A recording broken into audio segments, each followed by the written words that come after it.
episode 53 of Two FMA-Nerds Talk About Stuff. So before I introduce my guest today, I want to talk about the stories that keep coming up in literature and in movies that inspire us.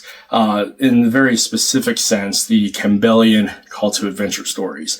These are the stories that encourage a young person to go forth and be brave, be strong, be adventurous, and go forth and face adversity, get some experience, suffer, and in the event, become wise, and come home and share that to the next generation. And in the case of movies, I remember as a young man, as a child, looking up to these people on the silver screen like Ernie Reyes Jr., Jet Li, Bruce Lee, Jackie Chan, Chuck Norris, and being inspired by their physical capabilities, the stories that they told, and just the fact that, hey, that's cool. I want to do that too. And I'm not alone in that. Thus, the whole industry of stunt actors, particularly martial arts stunt actors. And let me tell you, I love stunt people because they bring a different level of excitement and expression to the martial arts. And on top of all that, they get to inspire the next generation to do just that. So with that, let me talk about my guest. My guest today is Giedre Jackyte. She's a Lithuanian-born, London, England-based stunt actress, model, dancer, and also a two-time world champion in stick fighting, which is pretty fucking cool. And on top of all that, she is a Doce Pares Eskrima instructor. And again, back to my point about the Campbellian call to adventure story. At 19, she decided to get out of her small town there in Lithuania and immigrate to London, England to pursue a career in dance, and somehow found her way to FMA, which, when she tells that story, is pretty awesome. So, enjoy the episode. It was an early one for me, but such is the case of the opportunities that I have with getting to know these people in this wonderful world that is our FMA community. So enjoy, check out her social media. It's in the description below. Check out mine, like, subscribe, and push it all out if you can, because I'm terrible at marketing. But anyways, I hope this story inspires you, because it does definitely for me. And yeah, enjoy.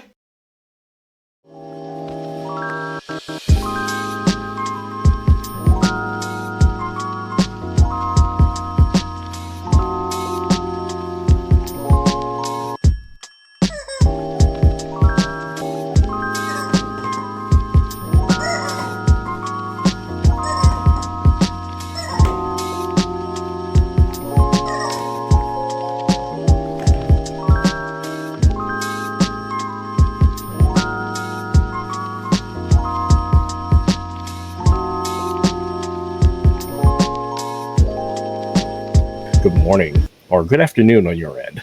Yeah, good morning to you, and I guess good afternoon to people, in this part of the world. It's 4 p.m. in London at the moment. So first of all, thank you, Kurt, for having me on the show. I'm super, super excited, and I always love talking to people from FMA community. It's always such a pleasure. Awesome. So, the general plan today, I normally don't have a plan, but the way it works out is I'm thinking about doing a life story and then your FMA journey, and then we'll kind of go from there. It sound like a good plan for you this morning? Yeah, definitely. I guess it depends how much time do we have, because my life story is long, but I'll try to keep it short. Honestly, I like human stories, because my thought process with this show is, if you're an FMAer, you should already know your history in FMA, and there's a lot of the features of the old men and the manongs that we know, but the next generation or the current generation and who they are and what they're doing is kind of what I'm after. Because we could debate Ingalls 1 and 2 and the Anyongs, the Anyos and everything else, but really it's the people that I find interesting. So yeah, with that, go as deep as you want or shallow as you want when it comes to your life story. But yeah. All right, thank you. I guess so I'll start from the very beginning. So I'm originally from Lithuania. I grew up in a very small town. It's called Kazlu Ruda. It's very interesting because since I was young, I always felt like, oh, I don't want to live in a village pretty much. I always felt like, I used to watch movies, and I used to always dream like one day when I'll be old enough, I'm going to move to a big city. I always thought of America, but life kind of worked in a different way, and here I am in London. But me and my dad, my dad used to watch a lot of action films, like those classic Van Damme, Stallone, and Jackie Chan. And I used to watch it with my dad. So that used to be kind of the time, it's like dad and daughter time. And I just loved all the action, especially Jackie Chan. And so I think when I was around 10 years old, I was thinking, I got a bit obsessed, and I was like, I want to learn martial arts. And because I was from a small countryside, there wasn't much options. And I was lucky that probably within like half a year or a year, there was a new karate club opened. And I was like, okay, that's it. This is it. I went to the karate club. So I did karate kyokushin for quite a few years. I also competed in youth nationals. And I really enjoyed the training. My sensei was quite tough. I think that's part of being, it's post-Soviet Union country, so that the training is tough. And I remember one time I went to school and I was wearing like this, like the short sleeve top, and I had like my bruises. Kyokushin is tough, right? And I had these bruises all over my arms, and I don't know, there's something happened. I'm like, I'm not sure if I want to do this anymore. And then I remember that same day I went home and I watched this music video. Back then we didn't really have MTV. So there was like a different like kind of Russian version of like music videos. And I saw these girls dancing, and I was like, oh wow, I think this is what I want to do. And then literally all of a sudden I switched from karate kyokushin to dance. And my coach, my sensei, he was like, oh, you sure don't want to do it? And I don't know, something happened, that passion just went. And I put all my energy into dancing, which I guess everything happens for a reason, as they say. Because of dance, I decided to move to London. So, at my last year in school, I took exams in like chemistry, biology, because I was good in school. So I was supposed to kind of go that medical route. But I always had this passion in performing. And but there was no one around me who actually made a career out of dancing. And my drama teacher in the last year, she asked me to choreograph a dance performance for like this national competition, which I was really excited to do. And it was in like my last year. And the night before, I think, I asked her, oh, I really want to do dance. What do you think I should do? When you're young, you're kind of asking for people's advice. And she's like, I know you want to do this, but to kind of sustain your life, I think it'll be better if you kind of choose this traditional way. And I remember I was walking back home, I was crying because this is not the answer I wanted. I was like 18. And then we had this premiere of the show, and then we got very good reviews, and the judge, like on stage, they asked who choreographed this thing. And that was me. Of course, a drama teacher was overlooking in terms of like acting. I did that dance choreography. And after the show, she said, oh, you should go and dance with this very famous woman who was like my hero back then. And my drama teacher came up to me and she said, I'm really sorry, Giedre, I was wrong. I think you should go and follow your passion. And that kind of gave me courage. And I remember I came to my mom and I said, I'm not going to apply to any university because I want to study dance. Give me 1 year. If I'm going to go to London, if I'm going to get into university, this is what I'm meant to do in my life. Of course, my mom was in complete shock, as every mother would. I was like, yes, I have everything figured out. I had nothing figured out. I actually didn't have no job. My English wasn't that great. I mean, I was learning in school, but it wasn't that great. I couldn't understand people properly when I came to UK. And I literally had like 300 pounds with me when I arrived. A friend's friend picked me up from the airport. I stayed with her family for like almost a week. And I was lucky because I found a job. My first job here was working in a chocolate factory, actually. So for the so for the first year, I was working in the factory, like waking up 5 a.m., saving all the money, and after the work, I would go to all this dance class you can think of, like ballet, contemporary. Just wanted to learn as much as I can from like the best in the industry. And I was lucky that within the year, I got into university. Because for me, to be honest, there was no other option. I'm like, no matter what, I have to get into university because I'm not coming back home into that countryside. This is it. And So yes, I was lucky I got in. And it was really tough because, of course, the other girls were like, they more experienced than me. They had like ballet classes since they were like 5, 6. So I had a lot of to catch up, but I was working super hard. I used to be there before the first one, before the classes start, and the last one to leave. So it was like, it's a tough journey, but it taught me a lot. And then unfortunately, I got injured in my last year, and then I had like problems dancing. And that I had to rethink my life, actually. And then I remember I used to always work like 2, 3 jobs in between my studies, just to help myself financially, because London is an expensive city to live in. And a friend, I worked in this a nightclub as a hostess, and then there was a lot of dancers used to come in there, and then as usually dancers have their dance-offs, whatever. And then a friend of mine said, why don't you just go do like get some film work, or do some modeling or some acting, commercial work? You'll be great for it. I'm like, definitely no, I'm not an actress, and just leave me out of it. I don't want to do it. But he was so insistent that I was like, all right, I'm going to go get that portfolio done. Okay, just leave, as long as you're going to leave me alone. And I got that portfolio done, and then he was like, just apply to those extra agencies, you'll make extra money, and you see how films work, you might like it. And I did that, and my first job as an extra, like the people sitting in the background drinking coffee, and that was for the Jurassic World. And I remember I went on this massive set, and it was like, wow, this is the world that I would love to live in. And then from there on, I met like other stunt performers, and I met a lot of people. And that's actually where for the first time, I met Ermerk, who taught me everything I know about FMA. So it's very interesting how everything connected, And so that was a great experience. And then I started doing like some modeling work on the back of like those agencies.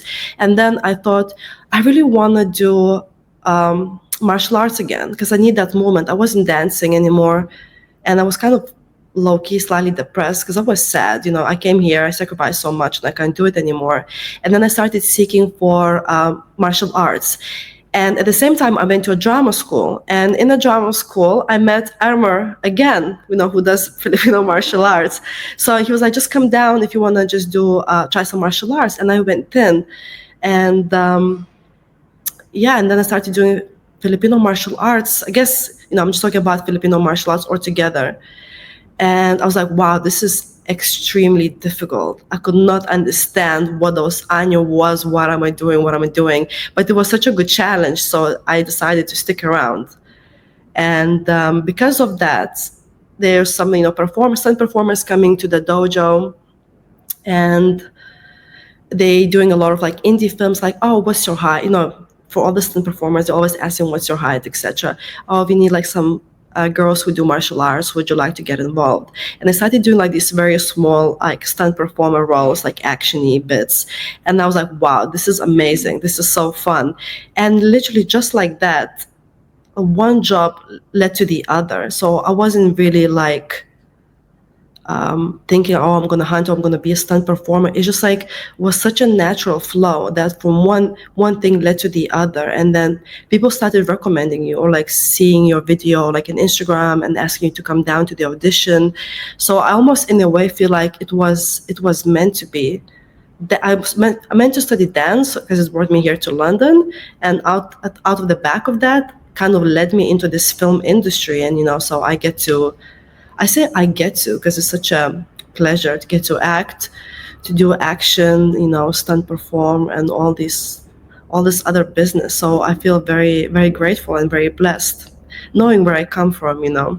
That's pretty awesome. Because talk about like a Disney story. I mean, coming out of a small town, going to the big city. I mean, that's the makings of so many adventure stories that we know out there.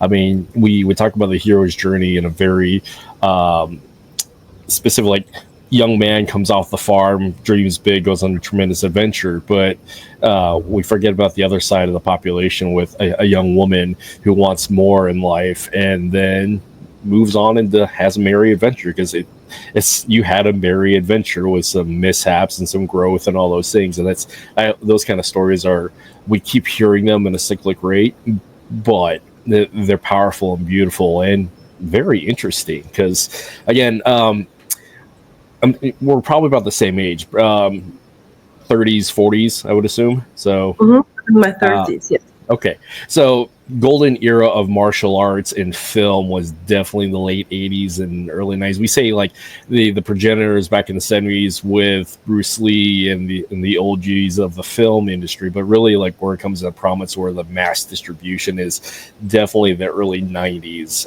when it comes to martial arts films, because also like you have these huge martial arts festivals and demos that were recorded like on ESPN with the NASCA competition, and so you see a lot of those a lot of those practitioners, a lot of those martial artists who eventually get into the stunt field or already were, but like there is that connection and process, which definitely some of my favorites definitely come from the 90s when it comes to martial arts films, and it's really cool about the international language, the universal language of what martial arts can do, or just movement can do as an inspiration, let alone entertainment. And that idea of I see this, I want to go do this, and so here we are. But you got into Kyokushin karate. That is hardcore. I mean, I have a background in, I have a black belt in Shotokan and I have a black belt in Taekwondo, but this is old school Taekwondo where we're doing full knockouts. This is Olympic. It's pre like the tag game, but Kyokushin, they go hard and they haven't let up. So like anybody who spends a significant amount of time there, that's a different level of awesome. So that's great. And you know what it taught me? It's the perseverance. I remember I was young, we had like the exams. I remember, the grading. And at the end of the grading, you have to go to do the push-ups on your knuckles. And I remember the person who was grading us, he said, if you're gonna drop, that's it, you failed. And I remember I was like probably like 11 maybe. In my mind, I had to find the reason, like how do I motivate myself not to give up? Because you want to drop and you want to give up. And I remember I used to think about what am I gonna do after my successful grading, that I'm gonna show my diploma to my mom, and I remember in my mind, it's like I'm gonna buy like a chocolate. And actually, this conditioning very early in the age kind of teaches you a lesson. So now even when I'm a grown woman, I'm an adult, every time things get really tough, I'm going to remind myself what's there to look forward if I'm going to persevere this challenge. So I think that's why it's so great for all the children to do martial arts, because it teaches you that discipline that becomes, your second nature later on in your life. Yeah, the story and the lessons of perseverance through suffering, because I mean, to build resiliency, build mental toughness, you have to go do the hard things, celebrate the hard things, and do the hard things because they're hard. And again, like you said, discipline comes out of that. But again, there is this balance about being mentally tough, physically tough, resilient, all these things, but you have to deal with a bit of pain, trauma, and injury to understand or have the language of the difference between I'm hurt, I'm uncomfortable, I'm scared, or I'm legitimately having a crisis here. So having that breadth of experiences to draw upon, and it sucks in the moment, but when we can get out of that crisis mode and a little bit that comes afterwards, and just find that enlightenment afterwards, that's powerful. And congratulations on going through that process and getting the reward of not just the chocolate, but the life lessons attached to it. Yeah, definitely. And I feel like if I probably didn't have those experiences, I wouldn't be the way I am, where I am today. Because even the fact that, to be honest with you, I don't know how my mother let me go, actually. But the thing is, I'm very stubborn. So once I make a decision, sometimes it takes me a while to make a decision, because I'm always thinking, okay, what are the options? I'm trying to think of all the different ways. But once I make a decision, that's it. I'm so stubborn. I'm going to do it no matter what. I can be sick, not sick, whatever. I'm going to be 100% committed. And to be honest with you, if I would have had a daughter and she comes to me when she's 18, I'm going to go to, I don't know, to like America somewhere. I'll be like, I'm not sure how it would feel, but you just have to let them, at the same time, just have to let them do what they have to do, because sometimes you have that I'm not sure. Maybe it sounds very cliche, like a life calling. Can we call that? But I feel like sometimes you know these things that nobody else knows it, or even you don't understand at that particular moment, but it's like it changes the trajectory of your life. My life would be very different today if I stayed in Lithuania. Yeah, it's that the courage to the call to action, the call to adventure. It's a cliche when it's can't when you fall. It's cliche when you have these expectations and then it falls on your face, and then you go through that cycle of disappointment and you just stay there. Versus there's the call to action, go through the difficult things, have the adventure, have the misadventure.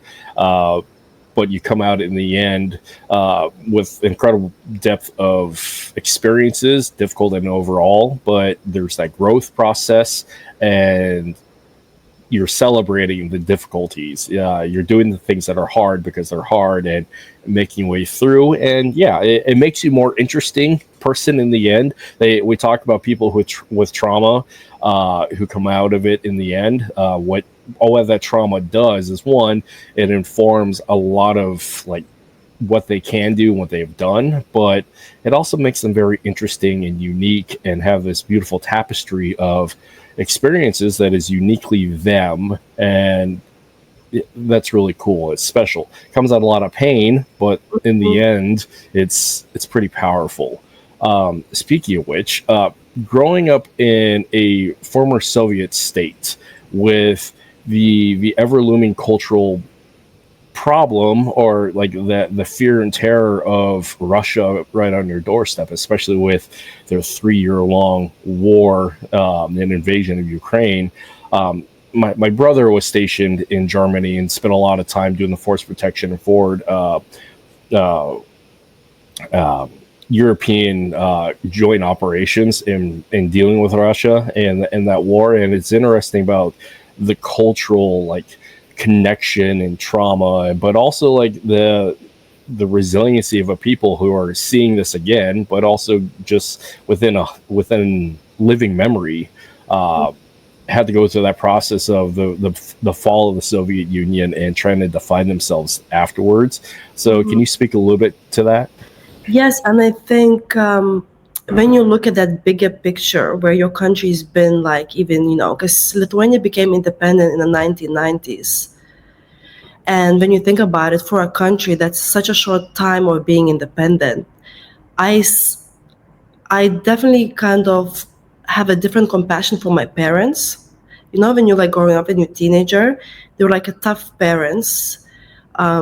I used to spend my summers with my grandparents, like in the countryside, and they used to be like farmers, and the kind of notion I was brought up with. For instance, if we have like a land of of strawberries, you are only allowed to eat as much as you want. They grow like strawberries in like these lines. I'm not sure how you call it in English. So you can only eat those strawberries that you helped your grandmother look after. So let's say if you were lazy, if you only did like 1 meter, that's as much as you can eat. Because that was like a dessert, right? But if you help a lot, that means you can go and help yourself as much as you want. So my parents always taught me that nothing is just given to you. So you have to, if there's anything you want, you have to go there and earn it. And it was with everything. I used to have summer jobs and, make my little money. But my parents were amazing because I was always really good in school. So they kind of allowed me to study as much as I wanted. They didn't really force me to work, etc. But is the Lithuanians, the very tough nation. They work hard. They work very hard. And actually, on that note, I went to Lithuania a few weeks ago, and I was talking with my granddad, and I was very curious. I said, "Can you just tell me a bit more how it was when you were growing up?" And he told me some interesting things, like my great granddad's brother. He was actually taken by Russians, and he was taken to Siberia, and they shot him to death just because they thought that he was a double agent. So there's lots of family history that sometimes I feel like your family don't want to talk about it, because it didn't happen maybe to my grandparents, but great grandparents and their family. And I feel like sometimes that that sad history is just, just been kept inside for them for so long. And sometimes what happens, it kind of challenged through to their children and the way they bringing them up. So that tough love sometimes just means they just really just want to protect you just in case anything happens. And when it comes to like the war with Ukraine, I think my grandmother, especially at the very beginning, she was very, very scared. She used to be afraid, like at night she couldn't sleep, and she's like, oh my goodness, it's going to be like a war happening again. Because when they were telling me the stories back in the day, there was lack of everything. Even if you wanted to go to buy bread, my granddad said used to be a massive queue, and there was a dedicated amount of loaves of bread you can have according to how many family members you can have. So they were so used to collect everything. So I think like now when I go home, there's so many garages of stuff they never use. But I think in their psyche, they're so used to collecting because you never know when you're not gonna have it. The same with food. It's like freezers full of meat. It's like you don't even need it that much. It's just like mom and dad in the house, but they just have that unconscious, I think it's unconscious fear of what if you're not going to have it tomorrow. And sometimes it's on the news as well. I don't really follow Lithuanian news as much, but they keep telling you have to have these things in store just in case. Where do you go hide if anything happens? Like, do we need to have like a designated area where we go? Especially where I grew up, there's a military base, and before there used to be like, of course, Soviet Union used to be there, and there's like some secret places in the forest because it's surrounded by forest. And now there's a military base. They brought back in the training, so even during the day you could hear like shooting. Like is it the training range? They're shooting, they're training, and there used to be like tanks going in the city and stuff. So it's really real, it's really there. And maybe in a way, because my parents were tough, everyone's been tough, they made me tough as well, So sometimes when I want to complain, or I think, oh, my life is very hard because I didn't get this audition, I have to really kind of slap myself in the face and remember this. To even audition is a blessing, and there are people who really struggle for real. Let's say like Ukraine now and other parts of the world where there's war really there happening and they're being bombarded, there's bombs dropping. That's fear. That's when you can start complaining why it's happening to me. For all of us in the Western world, I think we have to humble ourselves and and think that we're actually having a very good, even though the problem we have is real, but it doesn't mean like we're not gonna come out of it, or it's not, you're not gonna die if you're not gonna succeed, basically. I hope that answers the question. No, that's great. We are so, especially here in the US, there is such a disconnect to a lot of these global conflicts, and especially by generation, mainly just because by nature of the US has been, hate to say it, winning in conflicts round and round. I mean, by definition, where we haven't had our cities being bombed, we haven't had the direct connection of like, we have war on our doorsteps. We've always been in projecting outward, save for a little incident called 9/11. There is that, and we had a generation. I mean, the last 20 years of war that we've gone through, like my generation veterans. So there is that immediate touch point. But when it comes to like our cities being bombed and that specter of the former Soviet Union and then their encroachment, we really don't have that here in the U.S. So it's more of there's a bit of cognitive dissonance. There's quite a bit of ignorance to it, but and of course, like in the U.S., there is quite a bit of poverty. Because I grew up in Southern California and also like the South. There's a lot of poverty and there's a lot of struggle culturally.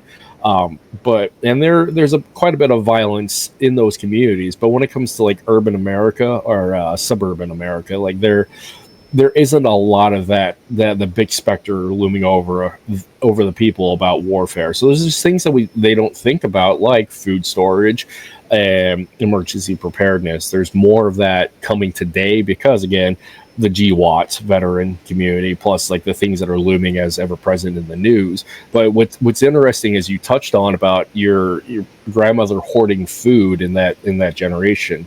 My adoptive grandparents on both sides served in World War II. And the stories that I really talk about is my grandfather, who was a World War II Marine Raider, so he went through the entire Pacific campaign. So there's that, but more or less in that stateside response to World War II and in dealing with that generation, it's really my grandmother that I remember growing up in her home, where there's food storage everywhere. There is that immediacy of we have to prepare now because we don't know if we'll have food tomorrow, and having that impression, it's like, yeah, things are real. And also on top of all that, being in the Midwest for a little while, and the Midwest is historically a place of settlement for refugees. So I was around a lot of Vietnamese refugees, a lot of Bosnians, and later Iraqi and Afghani. And it's really interesting to hear the stories and see the realities of they have a different life than Americans have. And it's important that we see this and build that connection to keep us humble and in perspective, because like a lot of the kids that I trained with in my earlier days in Taekwondo were a lot of these Vietnamese kids, like the best fighters that are like, you talk about Kyokushin and this tough and like that mindset.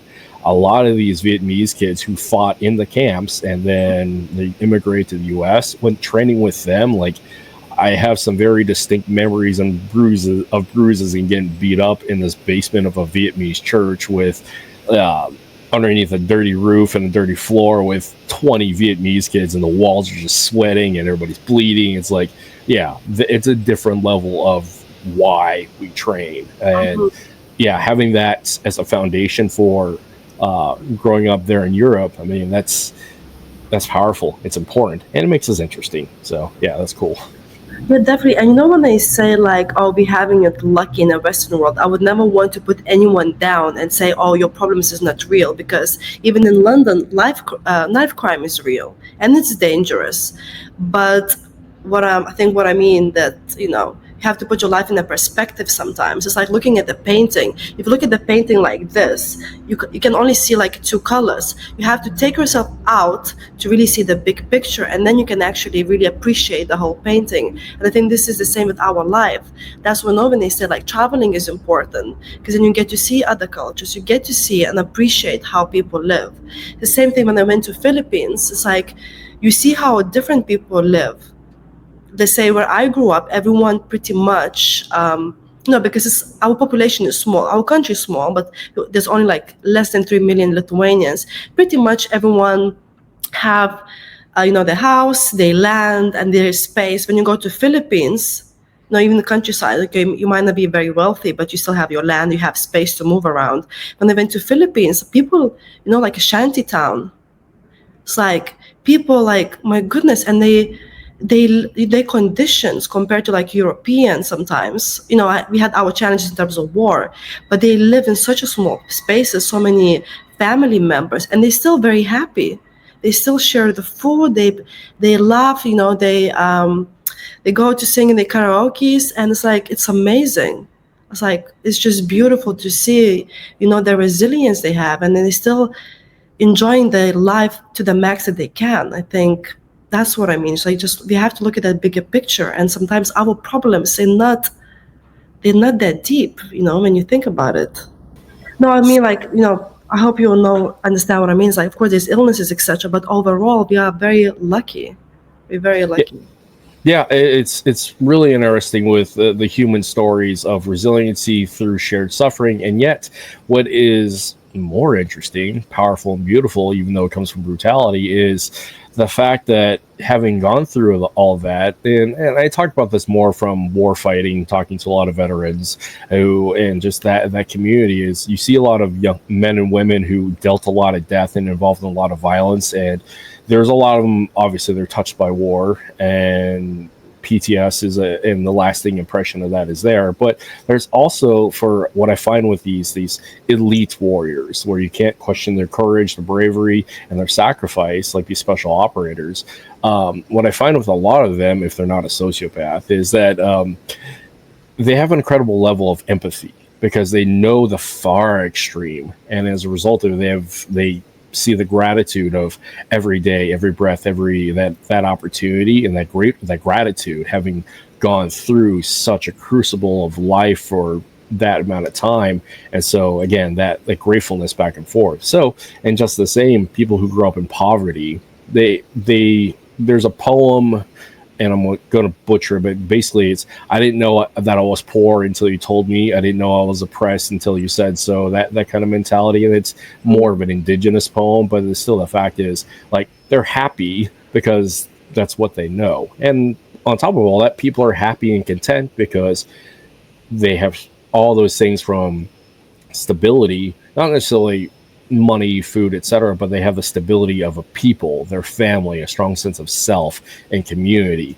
And again, in the U.S., a lot of places are detached from that kind of like sense of unity, of multi-generational unity, because you have all the family members living in the same household, despite not having a lot of the income and a lot of the that financial security, but they have that stability of, this is our people, this is who we are, and if we pool together, we'll be okay. So that's really cool.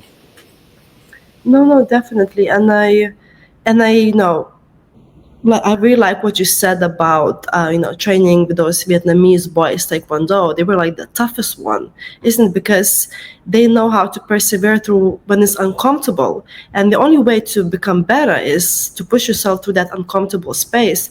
And that's how martial arts is. When you go to military and then you serve, it's the same thing. It gets uncomfortable. And I bet when you have to go on that mission or wherever you're being sent, it doesn't feel like, oh my goodness, yeah, I'm going to be okay. You're actually responsible for yourself and for your team members. It's like a triple responsibility.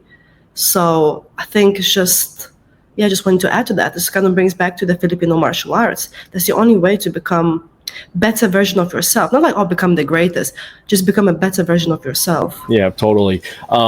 Yeah, some of the people that I have found to be the toughest, resilient, and empathetic, and also like they have that drive, are typically immigrants or people who come from the inner city and poverty.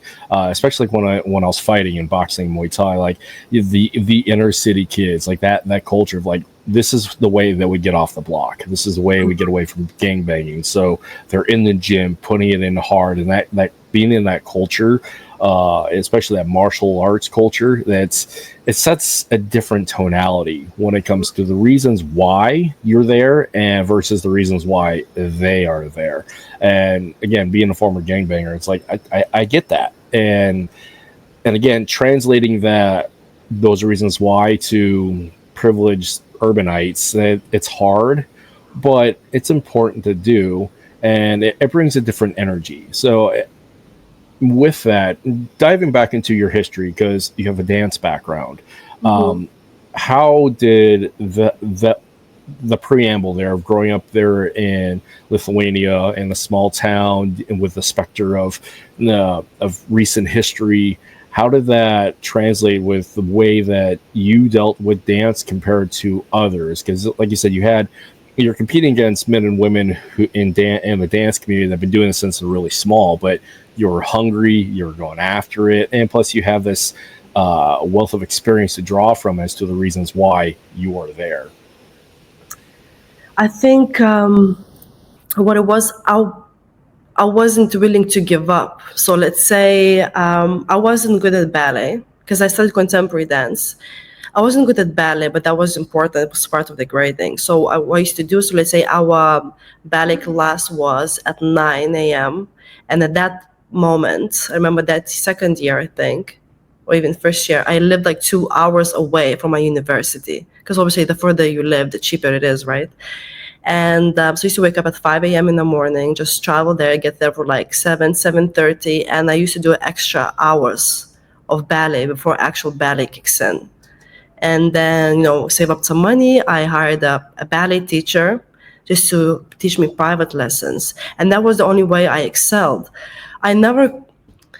It's interesting. I never really thought, maybe it's just my brain. I never really thought like, oh, I'm like very talented. I always thought of myself, I'm a hardworking, and I'll do whatever it's necessary for me to become better. If I give my all, and I know I gave my all and I didn't succeed, that is fine.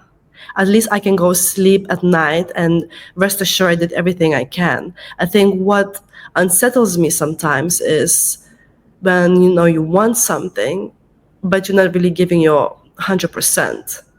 And it has happened to me, and I think it's part of the learning process. And sometimes it happens because the fear kicks in, and that's why it's very important to surround yourself with people who coming from a similar background and they have the same hunger. Because sometimes when your battery is running low, we're people, we can't do everything on our own. Sometimes you need those other people around you to inspire you and remind you. So I had like those moments when I was like, I'm not sure how I'm gonna do this, but that was just fear talking. And then, you go back home or you catch up with the people like in the dojo, you go train, and they just remind you, why did you start in the first place? And then you say, that was so silly for me to be afraid. I even had these auditions, let's say, where people send their recommendations and they were like, oh, you should apply for this job. And I'm like, I'm not going to apply for this. These are the best performers in the world. How are they going to take me? And then they're going to reach out to you anyways, and they invite you for audition. And I'm like, you see all that sometimes that negative self-talk, but I think it just comes with the industry we are in because it's so competitive. Sometimes it's really important to take yourself back, remind yourself why you started. If you need to meditate, go punch some bag, let it out, the anger, whatever, and then you kind of bring yourself back to the core of who you are, So yeah, dancing, martial arts, dancing taught me so much. And dancing world, there's a lot of girls in my uni. They're competitive, they want to, and sometimes, unfortunately, with women, they don't play fair. I feel like with men, sometimes it's easier. Men, they're just gonna go outside, have a fight, punch each other, and after that, they just shake their hands and they're fine. With women, it's different. They're just gonna dig you forever. So it was tough, but it taught me different kind of lessons, and then you find your circle. And then the only way I realized, and sometimes I say to the younger students that I teach, that it's not about them, it's about you. The only way for you to really succeed is you focus on yourself and what you want to do. Because if you're going to start comparing yourself with the others, that means you constantly have to turn back, and that's wasting your energy. You're not living daydreaming. Don't compare yourself, because sometimes with comparison, without realizing, you start doing the things that they do, and it's completely out of line with actually your true purpose. So don't compete with others, compete with yourself. Am I better than I was yesterday? And I think that's like the biggest lesson that dance taught me. Doesn't matter what they do, doesn't matter what they say or talk, you just focus on you, and at the end you're going to succeed. Yeah, there's a wonderful quote out there that comparison is the thief of joy.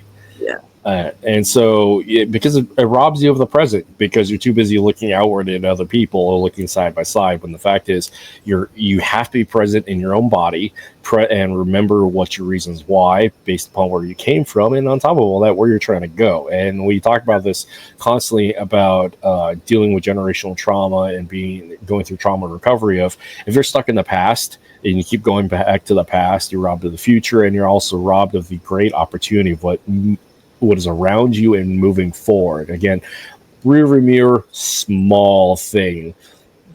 The front windshield of the adventure around and that new opportunity of life, that's bigger, it's more grand, and you're moving forward.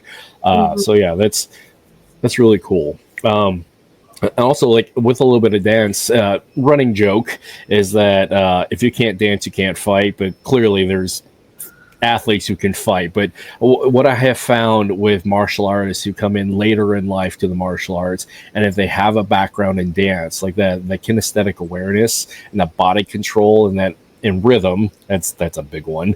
Rhythm and timing is it sets a martial arts apart. Now, of course, like being hungry and doing the hard work and you can figure it out. But what I have found, like athletically, dancers and gymnasts coming into martial arts, that's a whole different ball game when it comes to their athleticism and being able to pick up that proprioceptive connection of body awareness is really cool to see that connection. So, how has dance helped with your martial arts? Because, and also like the other aspect, particular to FMA, because a lot of people don't on the outside may not understand like how does dance relate to FMA. But I mean, if you know, you know. But from your perspective, how has dance informed your capabilities in FMA?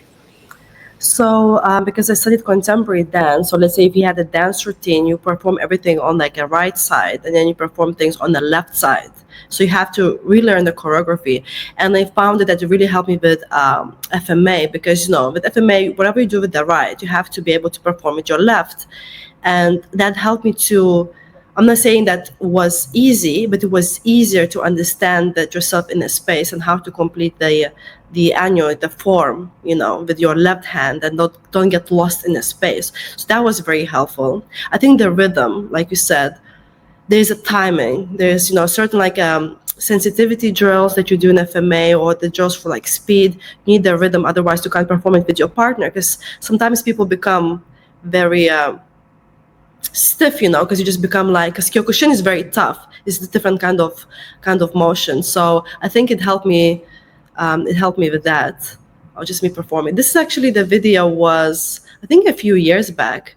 And I like this form because it's just like really flowy and it gets you into meditation zone. And actually, like people like from Philippines, when they do it, they're so flowy. So I really look up to them. And they have so many, I can give a shout out. This is one girl. I trained with her actually in Philippines. Her name is Trixie. She's like a world champion. She's like the best.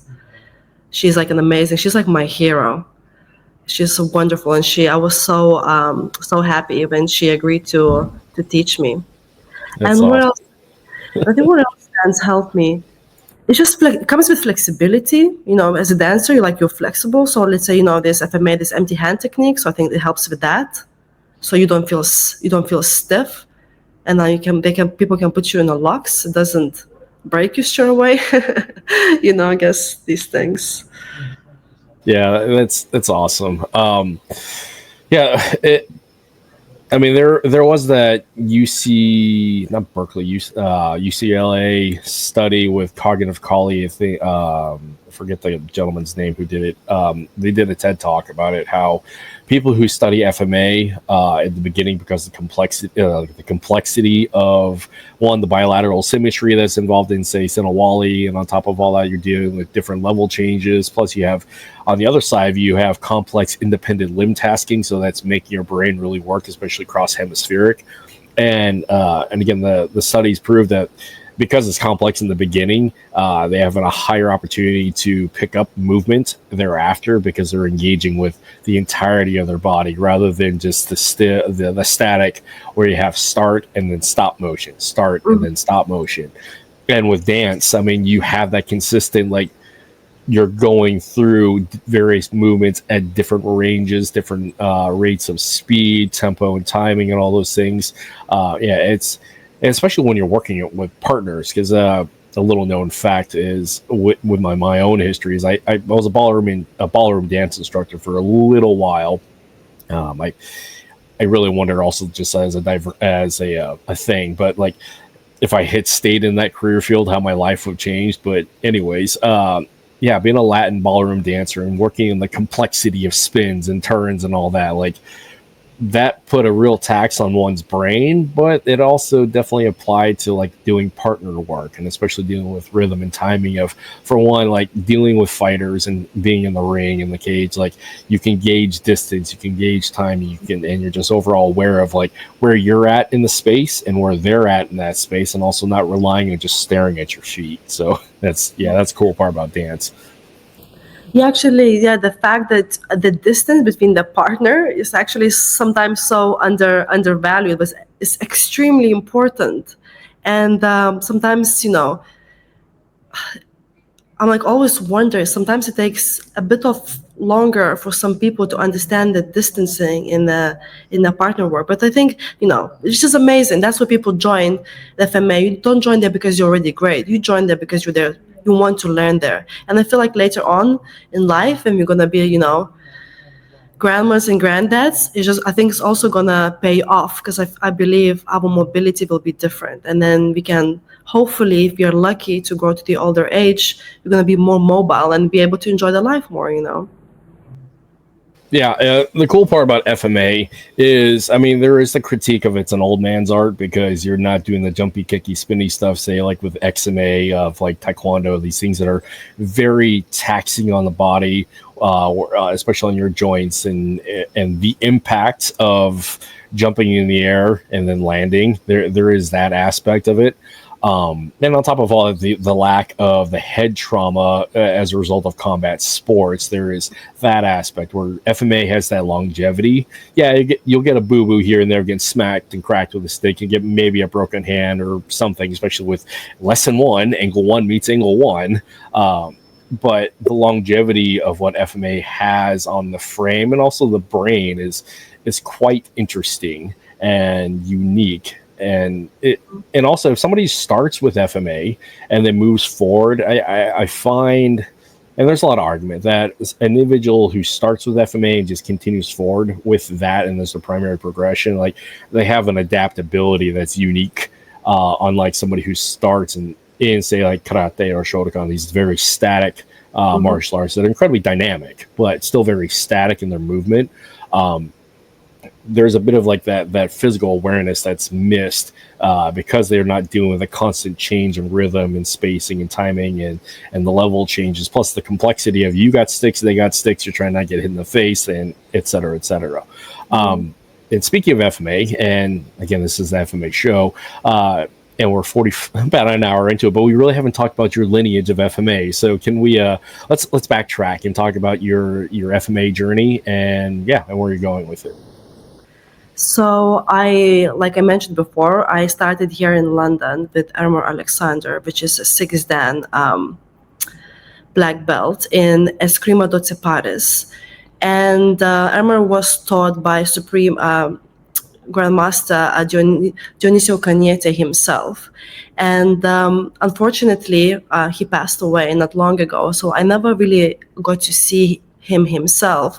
But I was lucky to train with his son, Master Gerald Cagnete. So I was training with them in Philippines. So this is my, so this is Master Ermor Alexander. He's always really tough on me. Because, every time we do a training with him, I pretty much just end up repeating the basics over and over again. And every time I want, can you have a look at my, brown belt forms or something? He's like, show me your 4 count. 4 count is basically it's like the basic, like a warm-up drill that you do in every FMA class. And he's not afraid to just whack me one if I'm not focused. But I love it though, because maybe that's how I was taught in Lithuania, Kyokushin Karate. Tough, because I feel like the tougher the training is, the better you become. Because if it's very soft and if you're tired, go sit down, I think you're not gonna build that muscle of perseverance, So if you're here doing just like a random strikes of Besdario 1, only linear strikes. So Besdario 1 is like a very basic strikes, just linear. They have certain patterns, and he just give me some random attacks. And I need to counter, basically. So this is like my lineage. So I was very lucky. I trained in the headquarters in Philippines, in Cebu, and I got to see other people training there, and like some world champions. My mom used to always say, you have to surround yourself with people you want to be one day. So I always try to surround myself with the people who are better than me. It might feel a bit intimidating because they're amazing. And Master Rudy was there as well. He was showing like a knife techniques and empty hand, and he's so amazing. He's so fast. He just shows me something one time, and I'm like, wow, this is really fast. But I learned so much from the master. But of course, you go with the masters because unfortunately you can't spend that long in Philippines as much as I would like to. The real work happens when you train on your own. because you have to put in those hours in, and that 4 count and all the basics, countess. When you come in a class, you just get corrected, you learn the syllabus, but the real work is on your own, in front of the mirror or no mirror, just practicing over and over again. I think it's just that classic quote by Bruce Lee. I'm going to paraphrase it. It's like, you don't have to fear the man who knows 1,000 kicks. You need to fear a man who did one kick 1,000 times. So I really believe in that. Yeah, that's basics. As somebody who is a master of the basics, foundation is key. This drillers make killers. Everybody sees the ooh shiny of all the cool things, especially with Karenza and Instagram. But again, you can really tell who can really move based upon the crispness and the attention to detail in those fundamental movements and the execution of that. So yeah, again, martial artists out there getting into it, like, do your homework, do your self-work, but yeah, hone the basics, because everybody should have a hammer and be very proficient at a hammer, because that's the primary tool of a lot of work, just like a screwdriver. But like when you're too focused on the new widgets and doohickeys and things that look really cool, you end up being like a jack of all trades but a master of none. But like the people who can really understand the core fundamentals and just repeat that over and over and over. It's the whole aspect that fighting is simple but not easy. It's simple because the basics, the foundation is laid there, and if you master that, it becomes easy. It stays simple, but the part where it's not easy is all that work. So on top of all, so specific features of your lineage with Doce Pares. I interview a lot of modernist guys. I interview a lot of PTK guys, and of course I interview a lot of Balintawak guys because I'm in that community. Just so this is a standalone episode, could you explain the features of Doce Pares as to what makes it stand alone compared to some of these other lineages, especially some of these other Visayan styles like Balintawak and PTK? So what I really like about, I love all FMA. So I really love, I don't have like, oh, this is better than the other. I'm definitely not like that. But Doce Pares is a multi-style. So, we're using close quarter, mid, and long range. So we have the techniques that we build up. So we learn how to fight close quarter, mid-range, and the long range, which I find it very beautiful, because in a fight you come across all of those different aspects. And of course, like there's Kakoy Doce Pares, who they're focusing on the curving strikes, and we dive into that as well. I feel like with Doce Pares, it takes you a long time to, let's say, to get a black belt. I don't really care that much about getting a black belt. I never rush. I don't have a black belt, by the way, just because to be honest with you, if not the master armor, I would never probably even grade it, because I always thought I'm not good enough. I need more practice. But he was like, okay, you're ready. You're ready to go to the next level. So the master pushes you to, okay, you're ready, go and grade.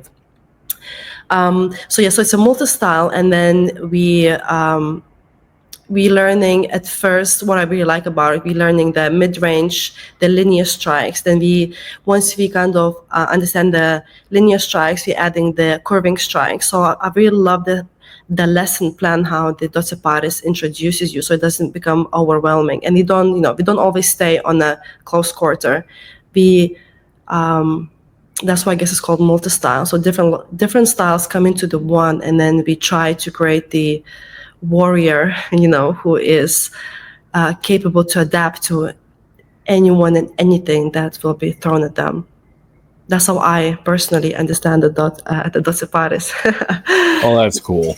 And also for those who don't know FMA history, Doce Pares also was the foundation and the primary leadership behind passing the Arnis law. Especially after World War II. And also for people who don't know FMA history, this is very much like a kung fu story where we talk about like my dojo versus your, or my school versus your school, and then duels. The same thing happened in the Philippines. And for those who don't know, like Doce Pares, the attempt was to bring together all these surviving grandmasters who survived the occupation of the Japanese of World War II. And instead of like trying to kill each other and compete against each other, the intent was to bring everybody together, have a unified council, and celebrate the diversity of Filipino martial arts throughout the archipelago in the country, and also to eliminate some of those politics. Of course, like a lot of organizations, they fall apart and people break away. Like the case of Balintawak, they kind of did this. They kind of moved away with Aksyon Bacon, but the core of that, what I found with Doce Pares is, again, they are the political leaders in the Philippines of pushing forward that national level of prominence for making arnis the national sport, and also like that tourism, the martial arts tourism, to expand out. So you're, and attached to that, you're a 2-time world champion in stick fighting, correct? Yes. You talk about that, because I mean that's cool. So how it was is I competed in the British championships. Sometimes, it's tricky for me because of the work that I do. Sometimes you can't always go into like the full sparring mode, because sometimes I just can't afford to have any bruises. If you're booked for a job and if you're gonna come in with a bruise, on your body, they're not gonna be really happy. So it's kind of was a tricky one. But I said to myself, I really want to compete at some point because I want to challenge myself. My thought for competing was, okay, what if I'm gonna put as much time as I can to prepare myself for competition? I just want to see what can I achieve if I'm going to give my all. So literally, I kind of went to the competition with this kind of mentality. And then we had this competition in last year in UK. It was World Sport Tourneys. They organized their first World Championship. So the timing was right. I wasn't booked like on a job or anything. So I was like, okay, I'm going to do it now. So I was training 5-6 times a week, running 10 kilometers every day. That was the hardest part. And after the run, then I would literally do this. We'll put the gear on and we just go spar for like an hour. Sometimes I would even put like some weights on, just kind of make myself heavier. I'm Lithuanian, so I'm used to kind of colder weather. So for me, that heat element is like, it's the hardest part. And, and after that, like do like push-ups, like sit-ups and stuff. So that was kind of my routine. And it made me a better runner, because I love running, but running 10 kilometers 6 times a week, that's a different kind of challenge, because you become sore, you want it or not. And then when I went to compete, I love knife. So when I went on a competition, there was like a 2 or 3 days competition. I don't remember now, maybe 3. And we had like the annual forms, and we had like stick live sparring, which live stick sparring, and then the padded stick. So you have like less pads, etc. I hated padded sticks. It's just what's it called? The number system. So you hit, then you get a point, whatever. I thought I'm gonna fail this one big time. A live stick, I really like sparring, so I thought, it's gonna be fun. So I got second place in that one. Knife, I love the most. This is why it's very interesting. I love the knife the most, and I had the most confidence in it, and I completely lost. Didn't get nothing. But what it was, because I think that's why they always say have to like stay very humble. That's not what I wasn't humble. I didn't have that extra nerves to kind of really stay alert. And I was listening to my coach, and he's like, okay, go back, do this. And I misunderstood his direction, and I lost my first fight, and I was out. But anyways, it happens, right? It's part of the progress. And with the padded sticks, this is the one I thought I'm definitely going to fail. It was actually the one that I won. And I was really surprised that I won gold. So it's very interesting. So that's why sometimes you never know what's going to happen. You just have to go there and just do the best that you can. And the annual, I was extremely nervous. I don't know why. I was stiff as hell. I couldn't even breathe. Just was really, really nervous. But I'm glad I did it. I'm really, really glad. I just got to show to myself that, I can do it. So it means if I can do this in a fighting when there's someone screaming, coming at you, trying to kick your butt, that means I can do other things in life as well. Yeah.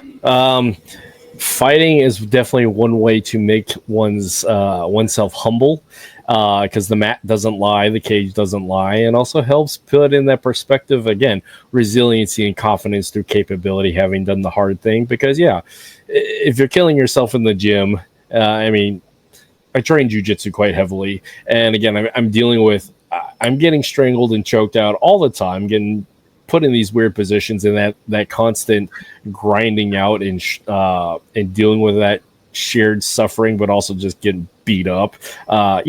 Things put you into perspective. Like, maybe life's not that hard, because I'm not getting choked out by a 16-year-old wrestler with no off switch, because they're a switch, not a dial. And the same could be, again, fight prep for any competition. That's coming out of it. That's awesome. I call fighting, it's not necessarily about, there's a lot of critique about combat sports, about it's so brutal, so violent. It's like, well, yeah, it can be, but what it also is a celebration of all that hard work that an athlete did. And so they finally get to have that high point. They get to put a cap on the end of it, of saying, hey, I did all this hard work, and then I got into it, and then I did the thing, and like, hey, I'm celebrating me and all that process of hard work and sacrifice. I'm also celebrating the other guy or gal in their same process of hard work and sacrifice. So it ends up being cathartic of like, hey, I did the thing. So here we go. That's awesome. That, again, stick fighting is cool. So that's cool.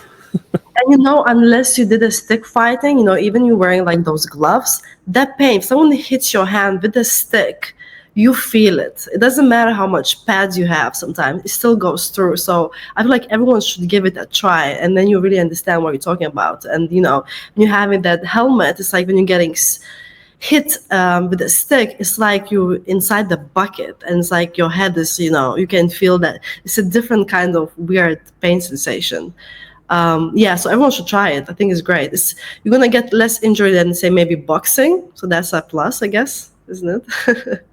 But it's definitely worth it. And I think for women, my mom always laughs. She doesn't understand where is this coming from, because there's no one in our family who are martial artists. So they guess they were always think, as a woman, you have to, have like, which is nothing, I'm not against it. It's like, it's a beautiful thing. You have a family early, you have kids, you take care of the home, you have like your job, you come back, beautiful, really settled, safe life. You get to, bring these little humans to life. Amazing. So I guess they kind of thought that's how my path is going to be. And I'm completely different. And my brother, who's younger, he's actually more settled. He doesn't, particularly into martial arts. So he has a family already, has the house, all those kind of different things. So it's like almost like me and my brother, we switched the places. I'm kind of after all those craziness, moving to London at 19 years old, trying to catch a dream. And my brother is more settled person. He doesn't care about going and sparring, Yeah, it's amazing the difference between siblings, but it's cool regardless. And again, the reasons why per person changes, and also the reasons why per person is different. So going back a little bit, being a woman in the martial arts tends to be a male dominant space, because especially the competitive space, aside from jiu-jitsu, but like in the competitive space, it ends up being, again, a very male dominant space. But when it comes to martial arts in general, what has been your experience as a female FMA'er? I have like a great experience, because I feel like everyone's been very supportive. Everyone's there to help you, especially in the dojo. Everyone's just there like to teach you. There's no like, not even once, people touch wood, not even once where I experienced someone was kind of trying to cross the line or do something they should not do. So I always felt with martial arts, I always felt very empowered. by everyone around. Even here, most of the practitioners are actually men. There's like a few girls, but everyone's really supportive. I guess on the other hand, what I find it difficult, once you become a senior, then you get asked to teach. What I found terrifying is to teach others, actually. I feel such a responsibility of teaching the right techniques that at the beginning, I was like so overthinking it. Oh, this is the right thing, or this is not the right thing. I used to be very scared. And especially like older men who like maybe, sometimes you have to take a class or like a warm up, and then other people are older than you, or maybe they've even been there, let's say like longer, or they just left and they came back, and you have to teach them, and they have a knowledge. And I used to be terrified to teach them the wrong thing. And then, of course, the master said, this is how you become better, because you need to learn how to lead the class, how to command. And he's like, already know a lot. And it took me a while to actually get that confidence. And I just realized actually that everyone was very supportive. So they used to be like, no, you're doing great. So actually the same people in the class, you're doing great. Just teach what you know, that you're confident in. And if it's incorrect, we're going to correct it. He's like, the syllabus is so extent. There's so much techniques. The terminology is so huge. And they were like, if you ever made a mistake, we're going to correct you. And it was just a really lovely thing to hear, So it's just been a great experience for me as a female in the martial arts world. Yeah, that's awesome. Because a lot of martial arts, especially women in the combat space and the combative self-defense space, they tend to come to it post-event, post-traumatic event.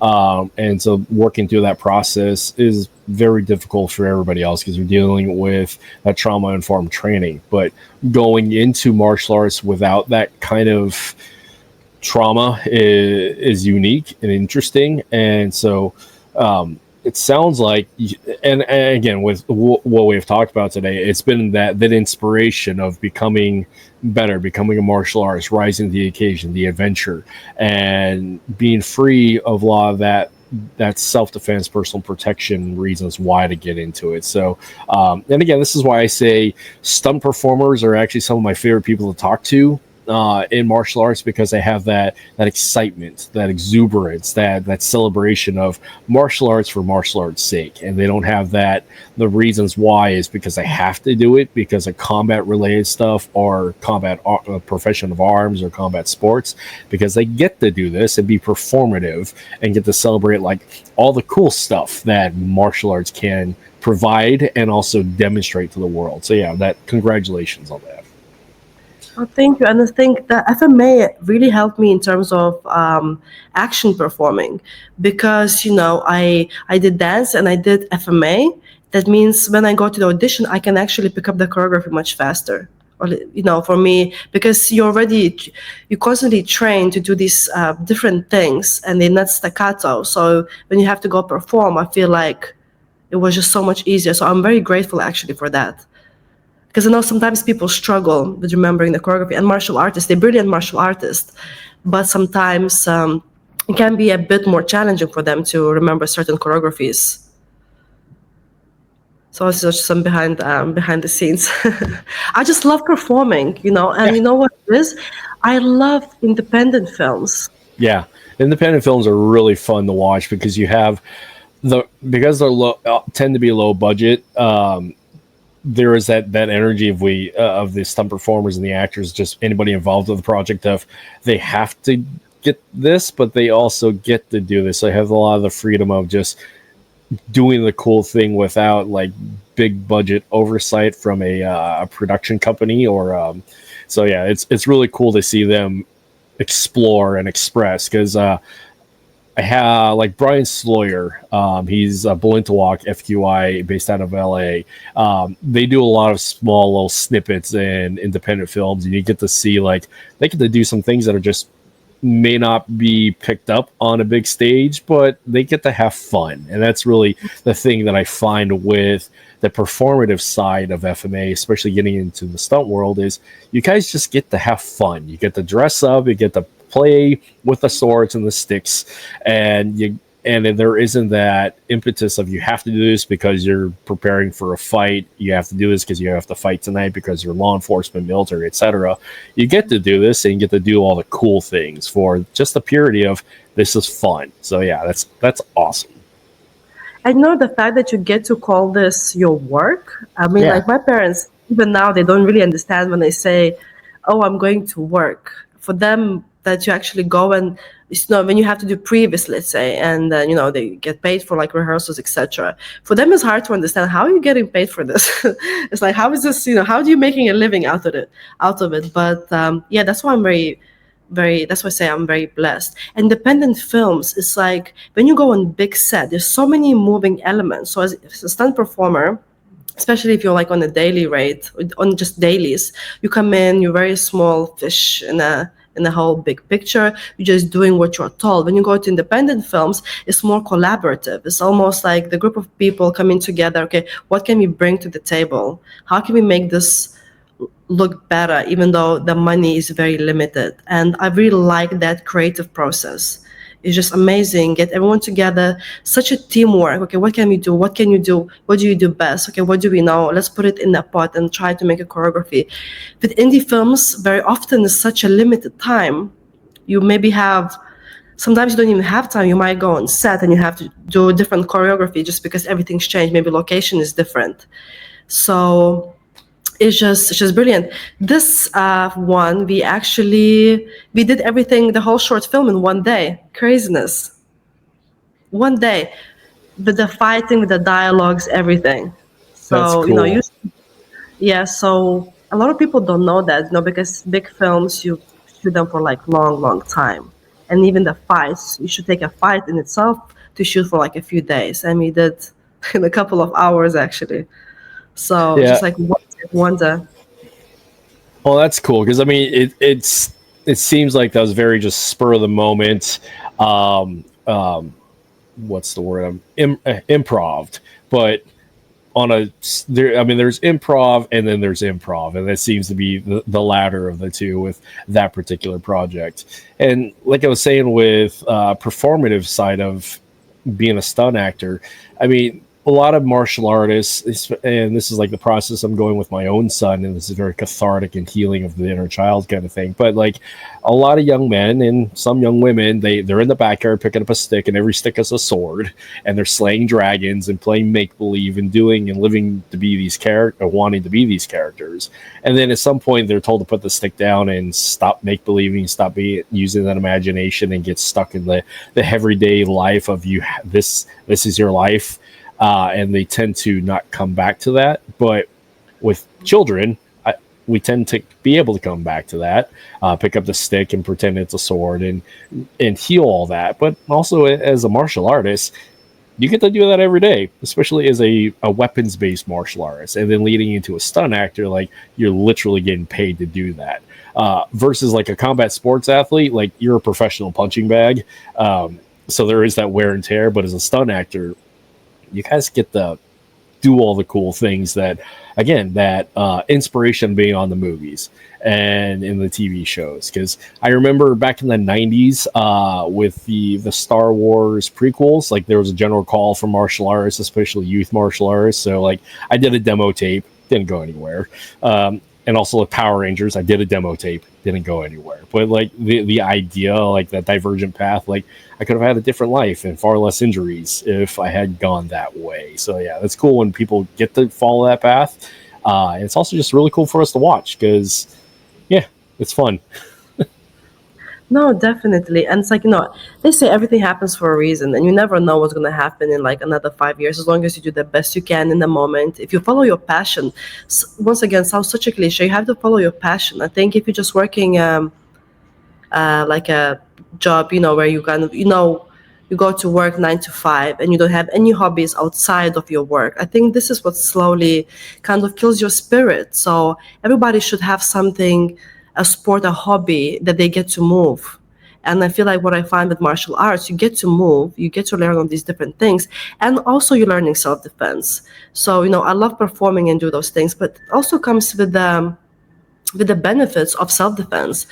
God forbid anything happens, but if that will happen, you have a better awareness or higher chance of survival if anything would happen.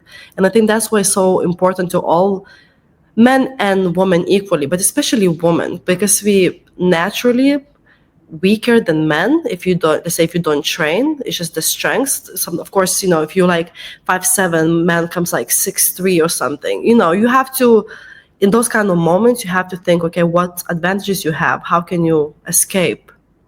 So that's why it's so important for everyone, even like it's once a week for an hour. When you think about it, it's just once a week, and once a week for an hour, you get to learn self-defense for yourself. And you never know, it might save your life or might save your loved one's life. I think it's just better prepared. Oh yeah, there's a lot to be said about being athletic and alert. Because if you can't run, then you have to fight. I mean, there is that phrase: "Those who cannot run, fight." So, but also like those who don't see end up being ambushed. So yeah, having the martial arts training helps with both those cases, considering or in respect to the fact that like you're not too beat up to do so. I guess for a self-defense question, as a woman, do you believe that a woman their self-defense should be surrounded by utilizing a tool to deal with that physicality disparity of dealing with a 200-pound dude who's 6'5"? Because, I mean, there's a reason why we have weight classes in combat sports. And so in that regard, and unlike combat sports, in a self-defense personal protection space, you have tools available to you. Do you believe that as a woman in the self-defense space that a tool should be a primary thing to draw from to equalize yourself in the combat space?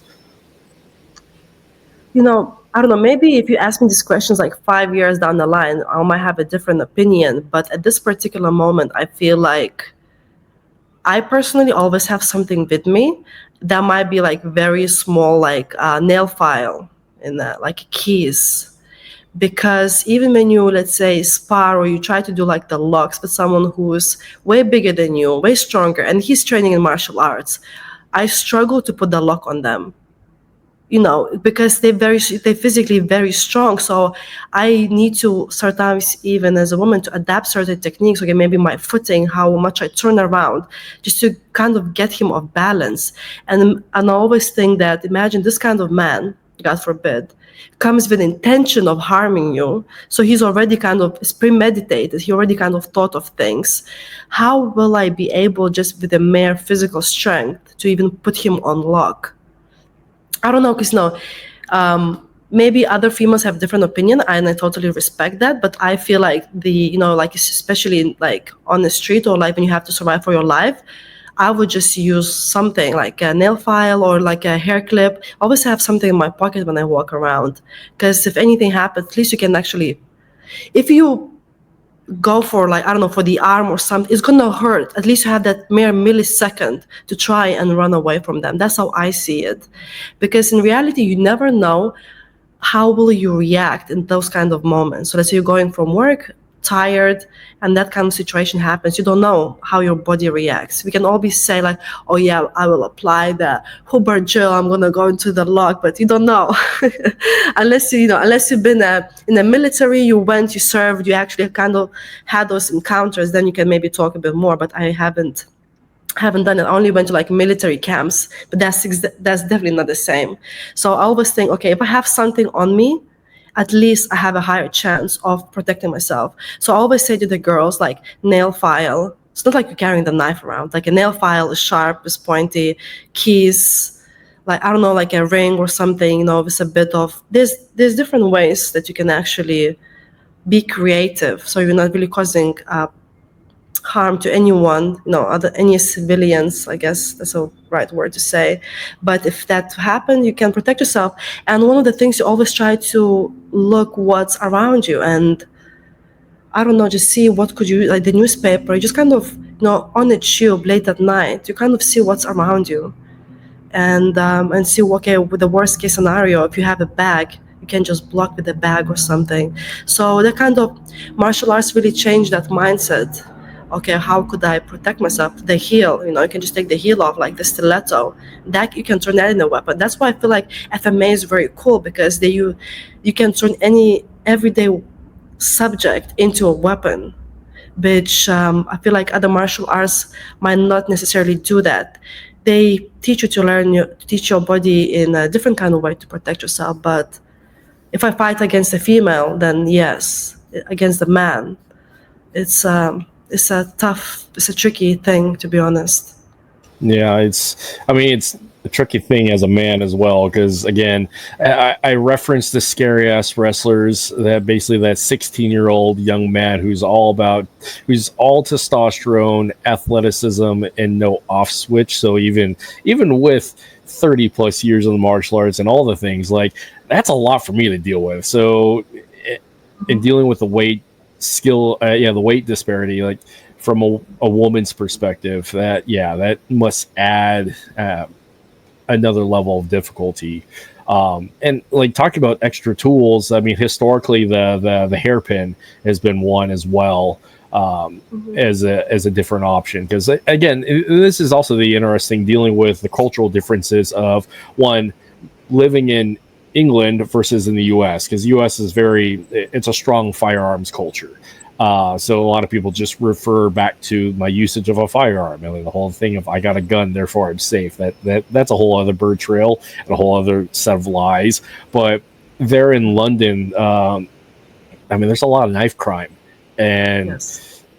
And so the difference of viewpoint and mindset, especially from an American saying, "Hey, I don't have to worry about knives. I got guns," but like elsewhere, it informs a different opinion because the life experience of what you're actually dealing with there in present. So yeah, it's more of a relevance to train FMA. So yeah. Yeah, and like, even let's say you have a firearm, if you're not competent with it, if someone comes with a knife and they really know the knife, they're gonna come in, they're gonna they'll find a way to close the gap and actually still do what they need to do. So it's really important to understand all different aspects. That's why martial arts is a journey. It's you're constantly learning. It's not like you're gonna wake up one morning, wow, I know everything, I'm the best. It's never really like that. And I noticed the best martial artists and the people who really dangerous, if they would want to be, they're usually the most humble, and then the most respectful. And they are those kind of people who always find something new to learn, even from, like a white belt. So they never show the authority, I guess I could say, to the other people. They always know that, okay, there's something there to learn. And I guess, just to add to that, it's like sometimes people use drugs, and people on drugs, they have different kind of energy and different kind of power. So they might not even know how to fight, but they're so crazy in that moment that they can really do some damage. You can be like the martial artist of 30 years. And it happened quite a few times when there's like there was a boxer who got into a fight. He was fighting with a guy, and then his friend came from the back and with a broken bottle and just stabbed him. So it's all those kind of things. You can be great on 1-to-1, but then how do you keep the, understanding what's around you? It's a scary thing when you think about it. Yeah, the context matters when it comes to the way that you train. And this is actually, again, where I find stunt actors very interesting in their martial arts approaches, because they get to live and dive into the mindsets without having to have the overlay of we have to do this because of tactical reasons and combat and all those things. But as a stunt actor, you get to create a character, live in the mindset of that character, and so you get to go through these thought experiments and then actually put it into practice in the films, which is, it adds a different perspective when it comes to self-defense, because again, you get to be the mind of that individual. You get to dive into that if you're particular to that role. So yeah, versus like a combat sports athlete, you're conditioned to be in the cage, in the ring, in a dual situation, and you don't have those thought experiments to explore and to experiment with. So yeah, that's interesting. And when you go to a space and you create a fight choreography, sometimes not those moves are sometimes not realistic, because sometimes when you watch a film and you see a lot of comments say this is not realistic, this is definitely not working in real life, and I'm like, yes, we do get it, but if you're going to do only what's realistic in real life, there's no film. The film will end in probably like half of the time, so you kind of give a bit of space for yourself just to indulge in whatever techniques you are using and just have fun with it, because you want people to have fun in it as well. This is, it's not something like as a doctor you're working and you're saving people's life by creating the choreography. You're just there creating choreographies for entertainment purposes. So yeah, that's definitely really fun. I just hope that people would understand that as well. This is just for fun purposes. And we know maybe like in John Wick, like whatever gun certain bits, you wouldn't have like a jacket that you wouldn't get hit, but it's fun to watch, isn't it? Because it's something new to watch on the screen. Absolutely. The idea of living through or living out the fantasies as martial arts we often do. We're a little wired differently when it comes to stuff like that. So speaking of choreography and as a stunt actress, can you speak of a specific instance that was your favorite stunt situation that you wish you could go experience again? I really enjoyed working on Working Man. The film came out this year with Jason Statham. I really enjoyed working with the stunt team on that film. Everyone was amazing. We had like this choreography. We got to do like some takedowns. Unfortunately, the choreography was changed. So we never, we never got to film that on set because of like changes in the production. But that was like one of my favorite jobs. Jason Statham is really great. He's a really nice person. So he was great to talk to him. And the stunt performers that worked on set, they were all, some guys were from America, from France. There's just such a great project to be involved in. That's cool. Yeah, I love Jason Statham as an actor. Like my favorite roles definitely of him comes from The Expendables, and he's one of those actors that like you can definitely tell he can move. You can definitely tell he's got some experience, because in just the same in the film industry, you can see actors who are trying and they lack that authenticity of movement, but you also have stunt actors who can't act but they can move really well. So it's interesting to see that dynamic back and forth. So yeah, that's a really cool opportunity to get to work with such a high caliber actor and stunt performer in his own right. Yeah, definitely. And I think you can, like you said, you can tell he has a physicality and he has charisma. It's like the screen doesn't lie.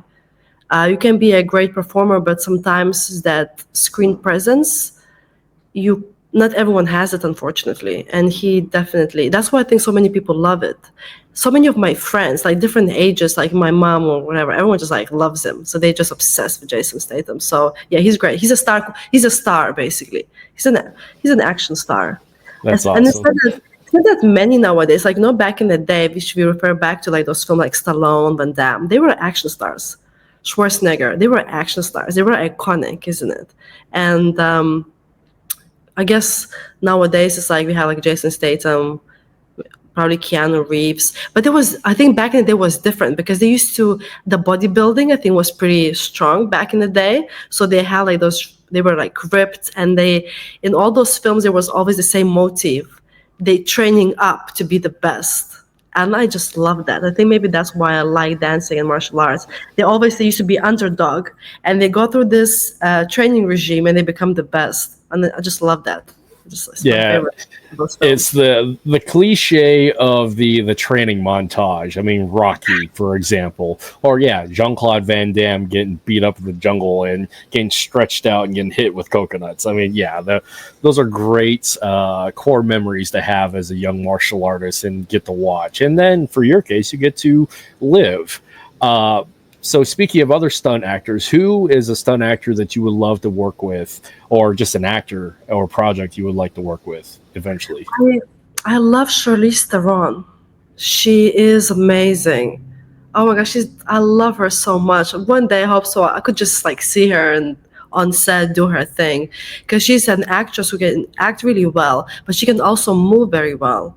like Atomic Blonde is like one of my favorite films. And then when I watched behind the scenes, and coordinator said as well that she can actually do a lot of moves herself without cutting, and that's rare. So she is like one of my icons. I always said I really want. It's like my other hero is like Cynthia Rothrock. I know she was making another film. I love her. She's great. Michelle Yeoh. It's like, oh my goodness, she is like everything. What else? There's quite a few females, but I feel like these three, they just come in my mind. First. They are like brilliant.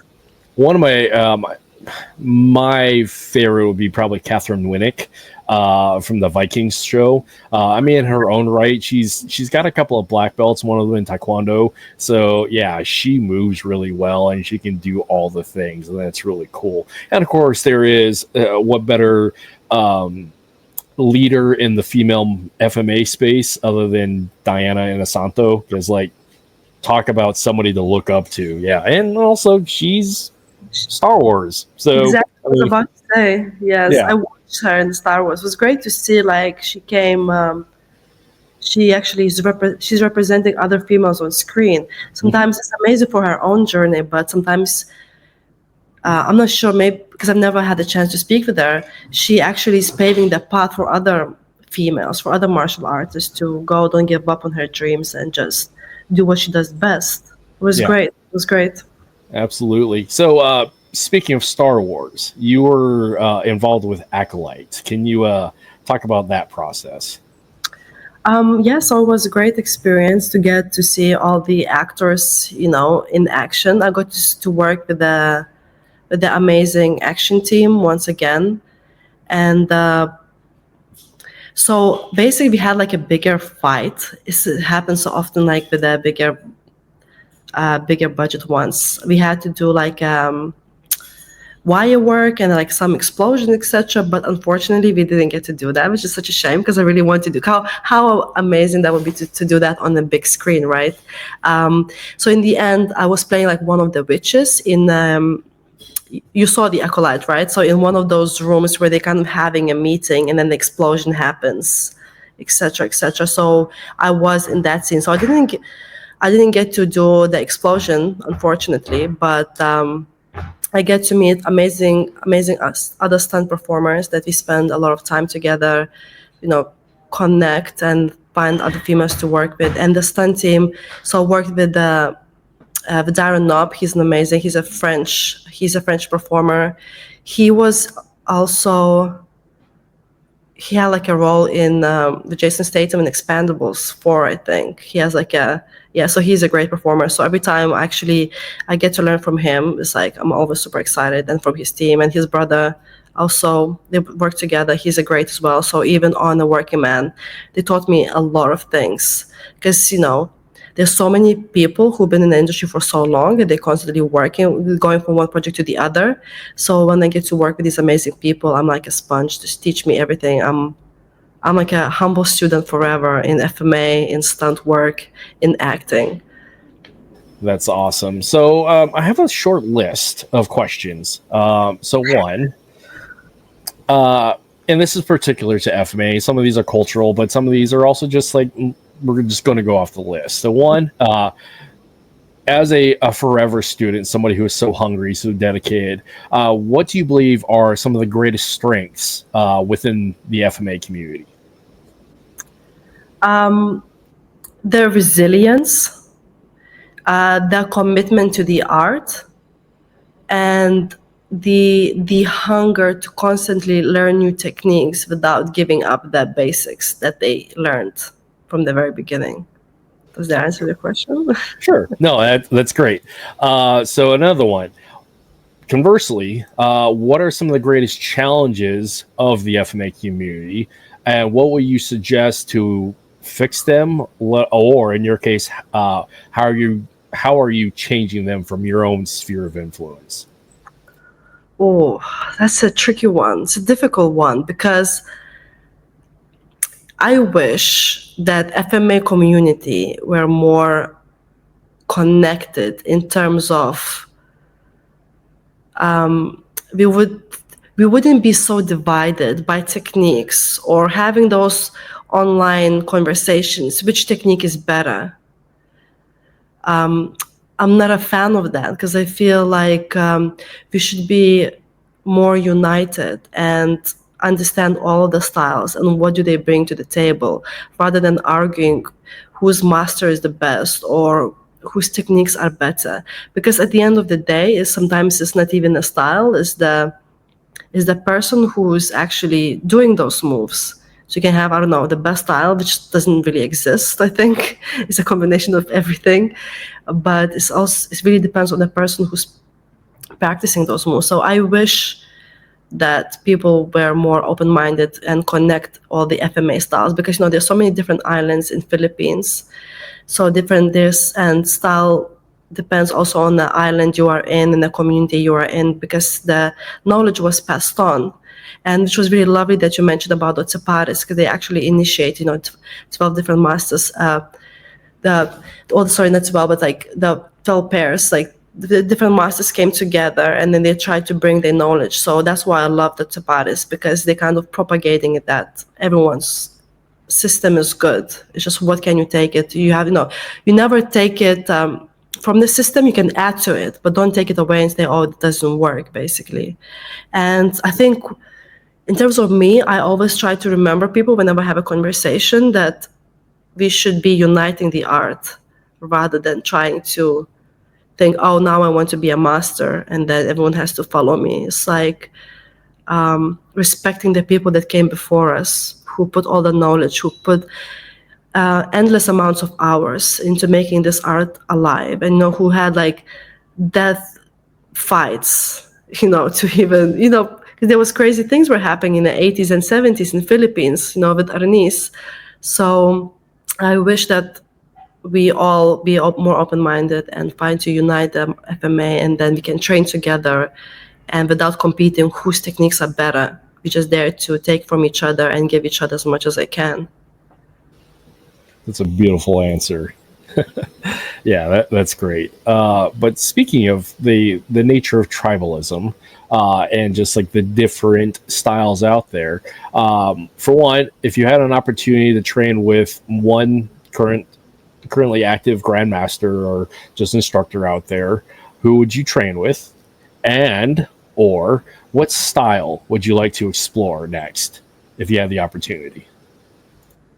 Oh, wow, this is you're giving me very tricky questions. I don't think so I could even say which master in particular. I would be so humbled to train with any of them. Just imagine, this for me doesn't really, like I said, the style doesn't really matter. I just want to get those nuggets of knowledge from the person who is way older than me, and they had this lifelong passion of FMA, and they learned so many things, because sometimes even them correcting your basic techniques, it can actually change the flow of your movement so much. Okay, so other style, gosh, it's a tricky, wow, it's maybe Berlin to walk, just because I love how fast they are in the close quarter, how they're able to evade and disarm and block. It's just beautiful. So yeah, Balintawak is, I came late to it, especially coming from a Kali background, so the very like Santo-ish, PTK-ish, so very flowy, long strikes. But yeah, Balintawak, I mean, because Giambobby is a boxer, I mean, that translates and makes sense to me. But also like that dynamic snap. It's very great for performative aspects, but it's also like one of those foundational FMA systems that everybody should experience. Mm-hmm. And also learning from Giambobby that's another level. The old man can still hit, and one should always embrace the pain. I've had several occasions where he has smacked me with love, but yeah, absolutely. I mean, the cool thing also being based out of Cebu, with your travels back, like that is the home of Balintawak. So there's great opportunities there. Yeah, so like I said, I would be more than happy to train with all of the masters, and of course Doce Pares. I love Doce Pares, so I always love training with Doce Pares crew. But Balintawak, one day I would like to get my butt kicked and see how that feels, and and challenge yourself in that kind of situation. It's just beautiful to watch. When I watched the GMs like work, it's like amazing. How can you move like at this speed, at this age? It's just beautiful. Yeah, that's awesome. So I have this live stream on Instagram. I don't know if I could show it on here, but Juego Total International and Juego Total USA. This is the full contact MMA Filipino Martial Arts combat sports arena. And so like with them, they just said on here that they have an open invite for anybody in Doce Pares and yourself to go participate in their events, and also just that outreach. And I also believe that Juego Total is based also in Cebu. So I could be wrong, but I had them on the show a couple of weeks ago, and yeah, that's a really cool space to explore because you get to see like that overall like full contact expression of FMA. So yeah, and it's really cool to see that progression where FMA is at, because I know when I was competing, like for forms, especially during the NASCA and ISKF days back in the early 2000s, like I was one of the only people doing FMA, these sport karate tournaments for performative aspects. But I also wish like seeing the combative aspect, like being involved in like PCAF and WACAF and Juego Total. I wish that stuff was around when I was still fighting, because that would have been a whole other journey to explore. Definitely. Oh, and first of all, thank you for no, I can't see the comments, but I will be, like I mentioned to Kurt before, I'll be most likely in Philippines for work in November. So I'll be quite busy working, but it's nice with social media, we can get in touch. And if I have like a evening or like a few hours free, I would love to connect with the other FMA practitioners and, train or be trained by you. I'm always looking forward to anything FMA. Yeah, that's great. Okay, so here's another one about training in the Philippines. For one, what have been your experiences as a foreigner training in the Philippines? And on top of all that, traveling and being a woman practitioner in the Philippines. Can you speak on that? I know you've talked a little bit about it, but is there any particular stories or incidents you like to talk about? What I really find difficult in the Philippines is the heat, is that tropical heat. Oh my goodness. I couldn't even, because this year when I went, we were training. We went to the headquarters in Cebu, and then I went to train with the Arnis team. They were training in one of their outdoors. It's like a sports complex. And of course, it's very hot. I was sweating so much, I couldn't even twirl. My hand was sweating out of control. So I thought I might knock someone out just by accident dropping the stick. So I think this is the hardest challenge. And so what I really liked is just going through the technique. So in a HQ, it's just practicing the same thing over and over again, like angle one. Like striking disarm until I actually get it properly, because you can do it. How to say, you can do it, just like you can do it, but then the thing is the person not even holding it properly, so not even disarming, you're just doing the motion and you don't even know if the technique applies or not. And then there's actually really disarming someone when they actually hold it properly, and then it works or not. So I really love that repetition aspect, because that's how I've been taught. It's through repetition that you learn to be better, to be good at what you do.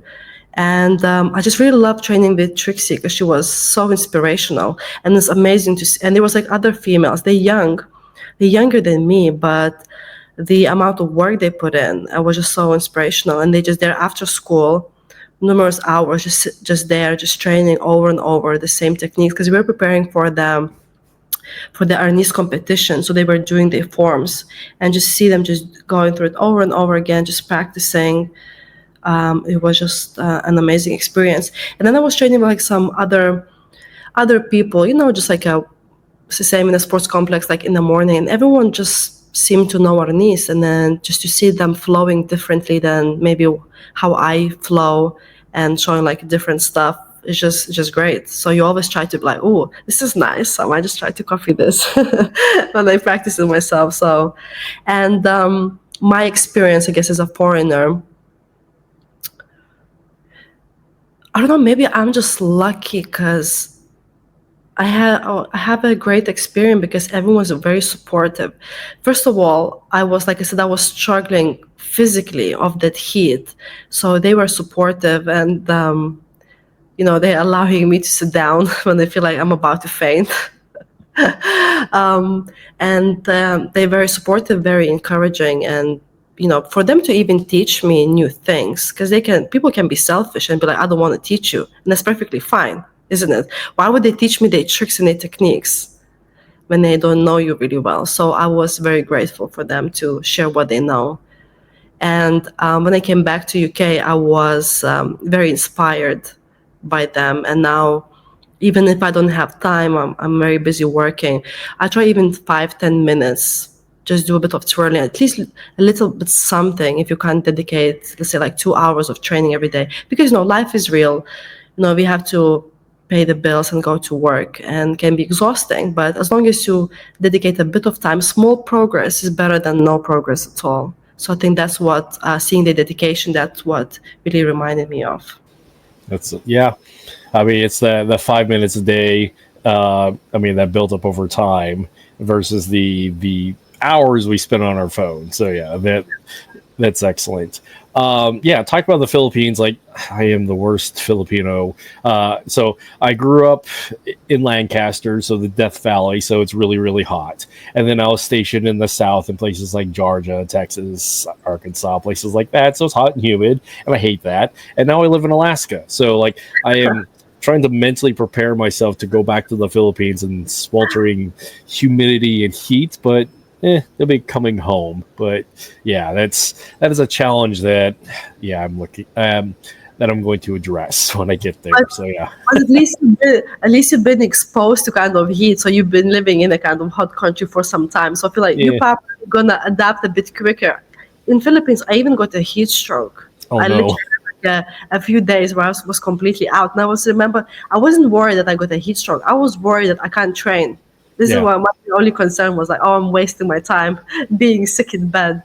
But I think next time if I go, I'll be more prepped. I need to prep myself more. Lots of electrolytes. Yes, exactly. Lots of water. Okay, so just to be cognizant of your time, because it should be 6 o'clock nearly there locally for you. I don't know how much time you got. So yes, 10 to 6. So I guess I have a class actually at 7. So I have a bit of time, so we can still chat. Okay, so let's go down this list then. Okay, so this is a cultural question that a variation of it I ask as often as I can with my guests, because this podcast, amongst many things, of celebrating people and telling FMA stories and just bullshitting, there is the research that I do for my degree. So one of them, and it talked about culture and the fact that dealing with culture being an ever-evolving thing, where you have preservation of the past, currently living in today, and then creating something new, that innovation, creating something new and beautiful with the respect of what was and what is, and stripping away that trauma. So with that preamble, FMA is a way to heal generational trauma brought on by colonization, genocide, cultural suppression, and exploitation. The question being is, what ways have you, as a non-Filipino, you helped heal that process or address that issue? Address that issue in terms like for other Filipinos, or like more for Filipinos, right? Help them as your experience as a non-Filipino, addressing those things of dealing with like that whole cultural identity, I'll call it, for a lot of Filipinos, especially like Filipinos raised outside of the Philippines, disconnected from culture, who there's a bit of resentment sometimes, misguided, but it's there. And there's a little bit of resentment that goes toward people who are not ethnically Filipino, who end up being knowledge bearers and who are excited and love the thing, but there is that like disconnect between like the ethnic Filipino who is just mad at everything. And so by extension, they're mad at people who are not Filipino, who have this sacred knowledge. So how would you address that situation to help build that bridge and help them grow, and also help yourself grow? It's a great question. I think what I always say to them is, coming from Lithuania, we never had a martial arts sport. We don't have our national sport is basketball. We don't have something like a martial art. So I always remind them how lucky they are to actually consider this their country's national sport, and how blessed they are to have the whole system that's been worked on by many, many people, throughout centuries. And if you go back to the history, how the Spanish colonized Filipinos and they hid the whole martial art, with the sticks. I always remind them that they have to look at the blessings rather than thinking, oh wow, some other Westerners are coming in again and trying to take our knowledge. I almost feel like, because there's lots of Europeans who did lots of damage to Filipinos, like burned libraries and lots of knowledge actually being taken away, I now feel almost the least they can do is help the Filipinos. It's not like they're taking away from them. Of course, there's different kind of people. It's like there's good people and there's bad people everywhere in the world, right?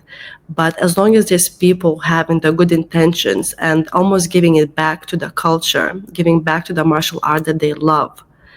So maybe I always try to explain it from that place. I'm not there competing, with other Filipino women. I'm there to celebrate it with them and show them how lucky they are to have such an amazing art, and just remind them, you warriors by nature. So when you watch those I think this is what, I'm even getting goosebumps now. When I was in Philippines and I saw those little girls, it's just like in their blood. It's in their blood. That's why they can, if there would be the moves, if the master shows the same moves to like me and the other like Filipino girl, but probably she's even younger, could be like 5'8", she's probably going to learn it better. I just almost feel like it's in her blood, it's in her system. And I never look at it that way, like, oh yeah, why she's like learning it quicker. And I'm like, no, this is you, this is who you are, this is your culture. And how we touched up on like how Lithuanian, we had like that trauma response, and like my grandmother's just trying to keep as much food as they can. It's like it comes from generation to generation, certain things are passed on. And I feel like for Filipinos, it's that warrior spirit, it's passed on. Sometimes they suppress it, but it's still in there. So even in our dojo, a lot of Filipinos come because they want to reconnect to their roots, which is so great. And on the same note, I try to reconnect to my roots, which is Baltic, but I can't reconnect to martial arts ways, unfortunately. So I try to reconnect in a different ways, because as I'm getting older, and probably like some teenagers listen to this talk, they're going to be like, this is extremely boring. But you're trying to reconnect to your roots and understand the certain patterns, or even they said that there's a few articles and research done that sometimes your thoughts, it's not even your thoughts, it's been passed on through generations and generations. So why you react a certain way this way, it's not even you. Sometimes it's a learned habit that's been passed on to you. So I feel like the same with Filipinos. It's just us Westerners, I guess we are sad we don't have such a martial art. So we are there to celebrate it with you and to help you in any way we can. And there's definitely, in terms of like for me and my community that we train with, there's definitely no competition. It's just admiration to what people can do. But in terms of FMA, that's a beautiful answer, and this is why it's a difficult question, but I get so many great answers from everybody. So yeah, that's a beautiful answer, because there's a common theme about celebrating the experience of martial arts, celebrating the culture of which it comes from, and giving back to that. Because one of the things talking about to this generation that is going through, I call it the FITM, it's the Filipino the Phil diasporic indigipino decolonization mindset. It's such a long title, but point being is there's a certain age and a certain educational privilege group, very Burkean, that in the attempt to re-indigenize, to decolonize, there is this misguided anger that comes about, and they're lashing out. And I mean, I've been there. A lot of Philam go through that. A lot of Filipinos are disconnected from culture, go through that process. Hopefully they make it out. I mean, this is the point of like the purpose of like one, this podcast, two, what I'm doing with my degree field to help with that mentoring, to deprogram that generational trauma and that crab pot mentality, and being very grateful for Westerners. Because here's the fact: without the West, FMA would not have its prominence as today. It would not be in the common pop culture lexicon as it is today without the Westerners. So that's something for the Filipinos to just keep in mind about our history. And on top of all that, like, celebrate those who have this knowledge, because the worst thing that could happen, and we talk about suppression of culture, and as a result of colonization, is this idea of assimilation into a homogeneous society that is stripped of all the unique cultural features that are, like I said, unique, interesting, and therefore beautiful. So regardless of the source, it's great to have that, because the great travesty is it could have just disappeared entirely into obscurity. So when you have non-Filipino practitioners who are excited about the thing, that's great. So yeah, my hat's off to you. Thank you. So with that, okay, talk another one on the list. What is the FMA scene, or just in general the martial arts scene in England? I have a couple of buddies over there, like Clive Turner, and who else is over there? Clive is a big one that comes to mind. I'll pop up a couple others, but what's the FMA scene or in martial arts scene like there? So I think that FMA is also like in UK, they're getting more popular. I can see more people actually practicing, like on social media, all those hashtags, people buy more sticks and they're trying to practice. There's different styles because, there's a few clubs in London, there's some up north, and we have like these organizations like GSBA, we have now World Sport Arnis, who are trying to kind of bring all the practitioners together. So I think we're getting there, like in terms of uniting and practicing and teaching. It's the same like in a club here at the Hybrid FMA. We will get like other people from other clubs if they like in London to come down. So everyone's always very welcome to come and train. It's not like, sometimes like before, maybe it would be like, oh, if you can't train with our club, if you're with like another club, and all that kind of betrayal feeling. Thanks God it doesn't really exist. Maybe if someone feels it that way, they don't really show it. Or I'll just try and not to surround myself with people who are negative or who have like that mentality of divide and conquer. So I just try to be with people who are open-minded, enjoy the martial art, and they are there for the purpose of becoming better and making other people's lives better, in whatever way that might come across. That cool. Was a very long answer, but no, it's great. Yeah, so like other FMA practitioners that I know are in England. There's Tom Pena. I think he's in London. There's Harry Flexman. He goes by the Fight Dad. I forget where he is at in England. He's got an Santo blend, and of course my good friend Clive Turner. I've known him for years. Never met him, but I've known him through the internet space. But he's a PTK guy. Plus he's got a bunch of other stuff. He's an OG of martial arts in England. He's in, I think, South Sussex. So. And then there's also John Harvey, who actually organized the WSA.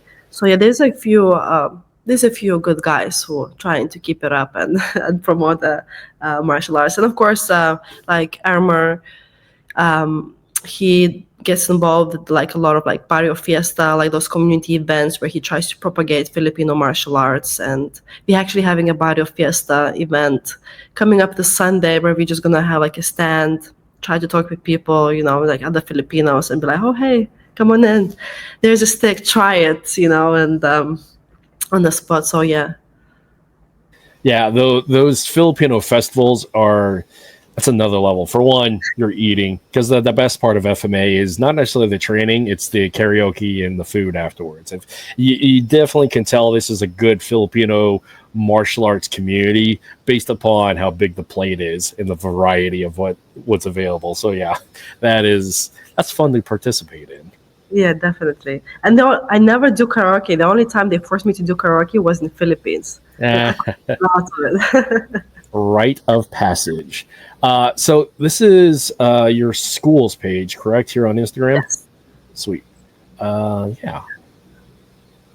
Oh, yeah. And then we have here, this is me and my friend actually trying to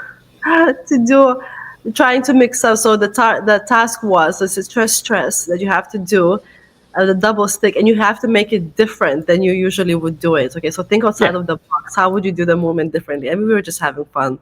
My friend as well, she loves, she's an actress and she loves FMA, and yeah, she's great. Yeah, this is cool. It has the elements of like the sabong, the cockfighting or the jumping, that visual. Yeah, that's really cool. Yeah.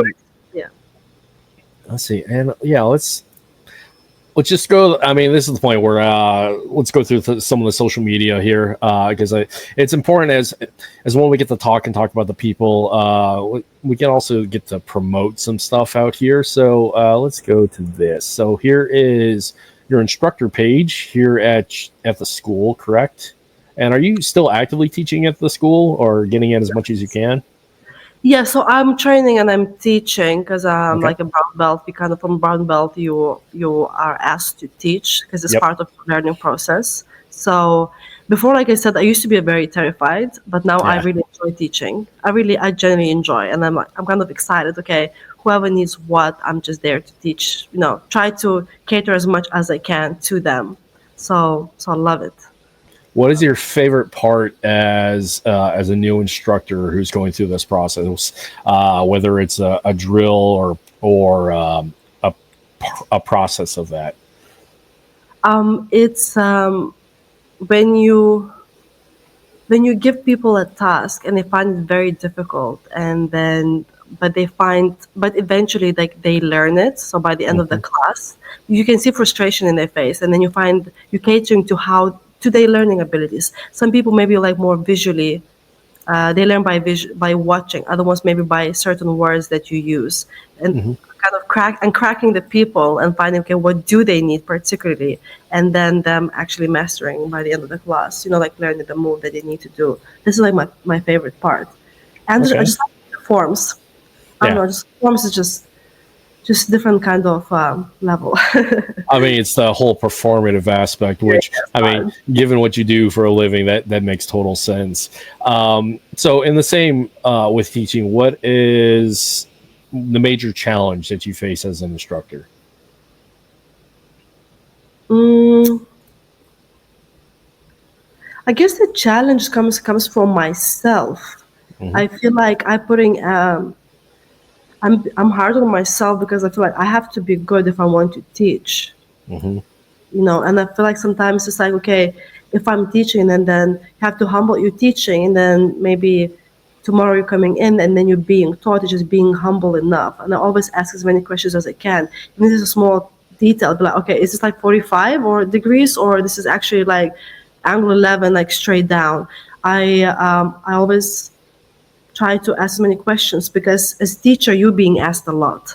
And I want to make sure when I'm being asked, I can answer. Or if I don't know the answer, maybe straight away, I'll be like, I'm really sorry. I think it's this way, but I'm going to come back to you with 100% knowledge. So I always try to keep myself like that. Oh, cool. Just going through a couple other things. Here's your IMDb if people want to check out your list. Oh, you're involved with Barbie? Talk about an adventure story. I mean, that was a fun movie to watch. Yeah, it was great. Well, no, this one was really kind of random. Yeah. I do this thing. I do modeling, and I do like modeling like commercial, and sometimes I do for hands. And my agent contacted me like, "Oh, are you available on those dates? Just Yeah. to hand model." And I went. It was the Warner Brothers, and then I'm sitting in a chair, and I'm like, "Why is this Margot Robbie's pictures everywhere?" And then so basically they got me to double Margot Robbie as a picture double. Oh, that's cool. So I didn't really do like action for her.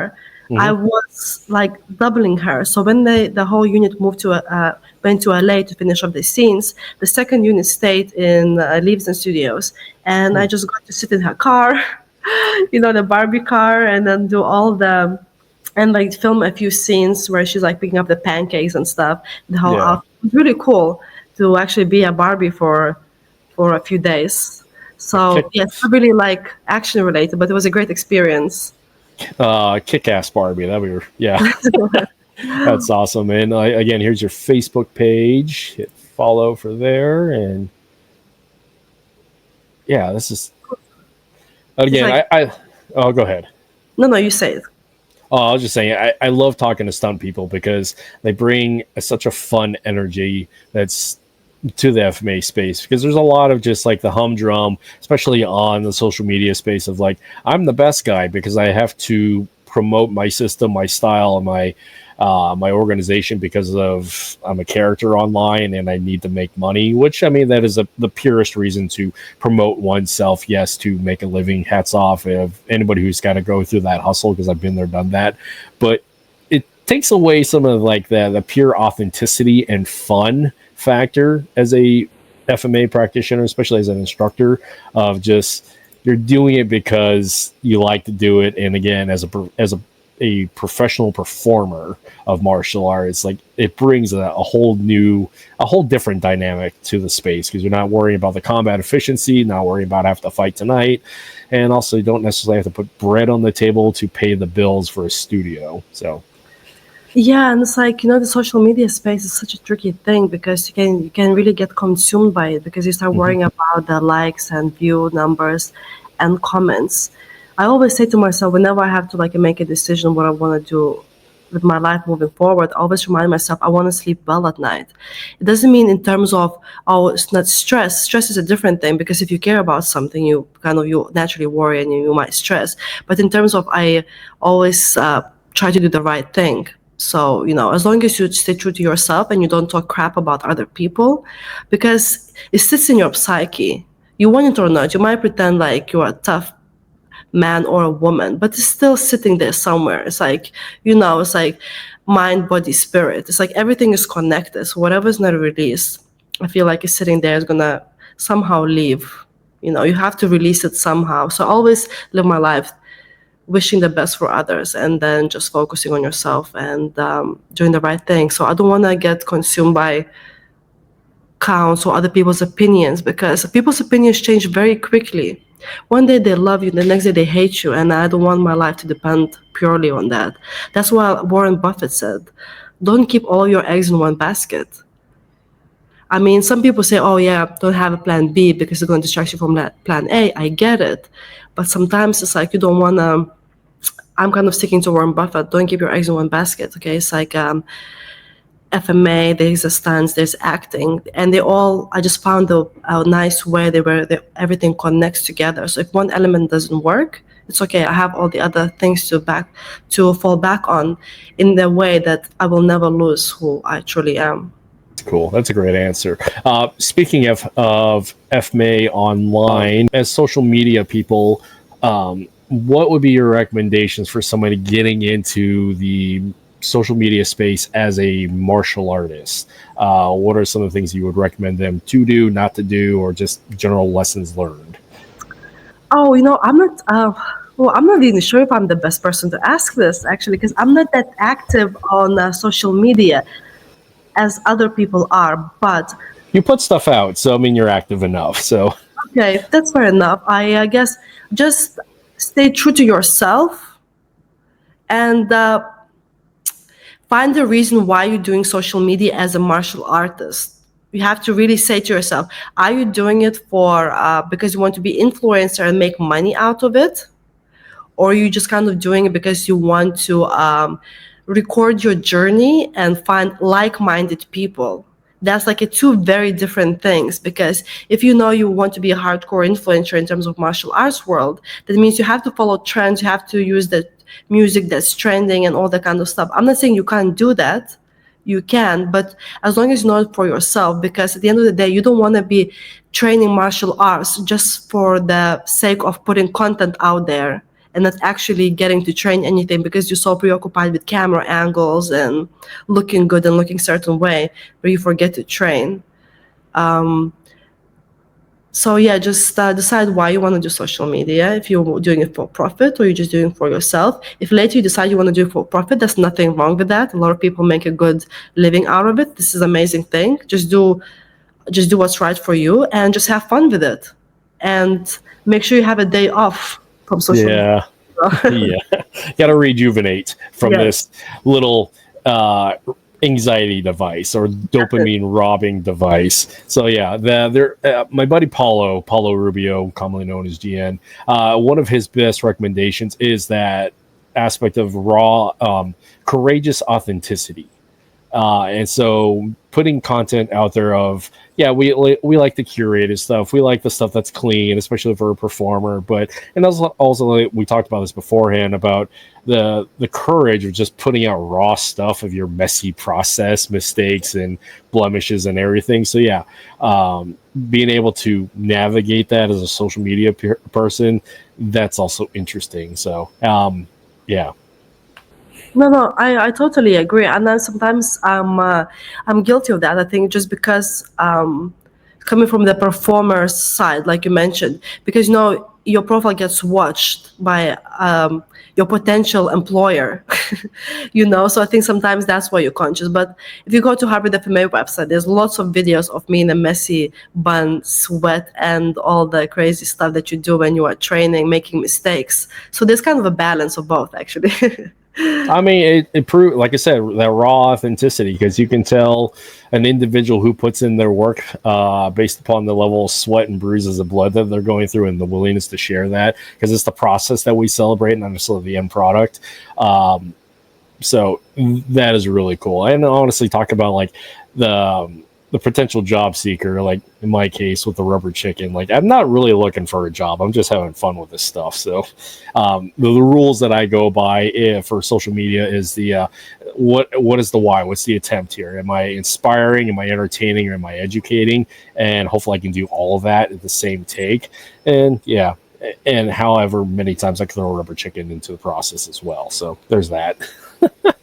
That's amazing. I watched your podcast, and it's just very interesting that all the people you get on the show, they're very interesting, and there's always something to take, and it's always interesting to listen to other people's opinions, because you don't want to get so stuck up in your own thinking that you forget to listen to other people, because you never know what you don't know, isn't it? It's by listening you get to learn about the world and yourself. Yeah, it's the fear is based in ignorance, and to remove fear and ignorance, one must be educated and go learn, and also have that bravery, that courage to break down those walls and find commonality. So again, the way that happens is through storytelling and conversations, and find those exchanges, regardless if they're as the same belief system or not. I mean, being able to have that respectful dialogue of disagreement and agreement is important, because we get too much. There's the risk of the echo chamber of like, we're all surrounded by everybody and we are who we associate with, and we don't have that outside opinion to challenge our thoughts and challenge our belief systems, and also just educate. But also, like, there's this space of like, people are so intentionally looking for a fight and not actually doing it or not conversing with people who believe differently than they are, for the sake of growth and learning. And also, as a result of it, storytelling and taking the time to get to know a person, you get to build compassion and empathy, because that's how you get to know who they are, where they come from, and what makes them their why. So yeah, that's the cool part about this podcast. Aside from the fact that I live way out here in Alaska, the ass end of the Kenai Peninsula, being isolated like this, I don't get to touch hands and share meals with a lot of my fellow FMAers out there. So, I mean, gives me an excuse. Yeah, definitely. No, you're doing a great job. You're connecting all the FMA practitioners around the world. This is like, it's amazing. It's amazing. Cool. Who knows? Maybe one day we're gonna have a live networking event organized by you. Who knows? Yeah, maybe. At least, I mean, in the process of it, I get to document it. So that'll be, it's fun. So speaking of which, who are some FMA practitioners that you would like to see, regardless of rank or position? Who are some of the people that you find valuable to tell stories? You should, it's the Trixie, which I mentioned her name quite a few times. She's amazing. Mm-hmm. She started, her father's a coach, and she started learning FMA at a very young age. And awesome. She is 20-something, and she's a phenomenal performance, and she's a phenomenal coach. So definitely her is like, and then of course like Emma Alexander, because I've been trained by him. He taught me so much of everything that I know. So he's a great person, and he's Cebuano. He was born in Philippines, grew up in England, so he has an interesting story as well. And then Master Gerald Cañete, the Doce Pares from Doce Pares. He has so many interesting stories to tell. So, I mean, the list is long. There's so many great people. Oh, cool. Well, I mean, I'm more than happy to have a conversation with them because, it's fun for me and also educational for everybody else. So, I would love to have them on the show. It's an open invite in general. And it's an open invite. You're always welcome to come back because, again, it's always it's fun to see what people are doing and get that checkup. And also there's, in a 2.5 hour podcast, there's only so much that we can cover. So, like, in some cases I've ran into, like, we're going to talk about a biography, but we never get to the biography. We're going to talk about FMA. We don't actually talk about FMA. Or we just end up in this, like, bird trail of, like, getting stuck on, like, law enforcement tactics and stuff. So, like, this podcast, like, having people come back and actually talk about new stuff, that's fun. It's fun for me. And, again, it gives me an opportunity to document and celebrate those who are in the community and moving forward. So, being cognizant of your time, though, what would you say to the FMA community moving forward as we try to embrace each other and become better? What would you like to say to that in closing? I think just we are, no one knows everything. Mm-hmm. So as long as we stay humble and stay open and we are willing to teach one another, I think that will be the way forward for the FMA to survive and strive for years to come. I think, just that. I think because the art won't survive unless the people will train and will they pass their knowledge. So us as the practitioners, our duty is to pass the information to the other people that want to train and learn more about the FMA. Awesome. Actually, in a follow-up question, we'll call this the last one. What would you tell a young female martial artist who's coming into this space? What would be some words of inspiration and wisdom that you would like to pass on to them? Just stay true to yourself and do not allow anyone to push you off your track. Doesn't matter what other people think, it matters what you think of yourself. And by embracing Filipino martial arts, you will learn more of who you are. So just embrace it and enjoy the ride. Awesome. What a great end of this. And we'll close with that. Thank you for hanging out with me. When I do my outro, I'll just have you just hang out in the lobby. People tend to like disappear, like, well, just hang out after I get to the outro so I can do an AAR. But in the meantime, thank you for spending so much time with me. And to steal a phrase from my senior brother, Jeff Johnsgard, thank you for the gift of your time and your wisdom and your experiences. Thank you so much for having me. It was such a fun experience to chat with you and learn more about yourself and hear what you have to say. So thank you very much. Awesome. All right. Well, I'm going to drop you down, hang out in the lobby. Don't go anywhere. I'll do my outro and we'll go from there. All right. See you soon. Bye. See you soon. All right. All right, folks. 2.5 hours, early morning, plenty of coffee. But honestly, this is one of my favorite things to do is just sit here and chat with FMAers because you people are fun. That's why I'm part of this journey. That's why I'm part of this community. So if anybody wants to come on the show or has a recommendation for the show, go ahead and reach out to me. I'm more than happy to have you on here because it's just fun for me. On top of all that, a big shout out and thank you for all of you for being here and supporting the show. Make sure to like, subscribe, and do all like the marketing things for me because I'm awful at it.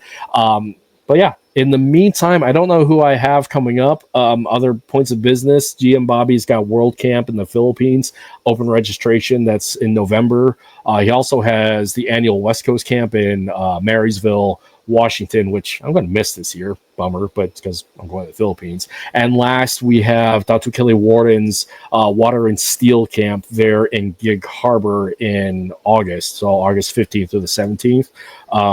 It's going to be the last camp because he's getting up there. And I mean, it's 45 years. But I'll be there. Cooper will be there. So open registration and we'll catch you later. In the meantime, everybody have an awesome rest of their day. Thanks for hanging out. And yeah.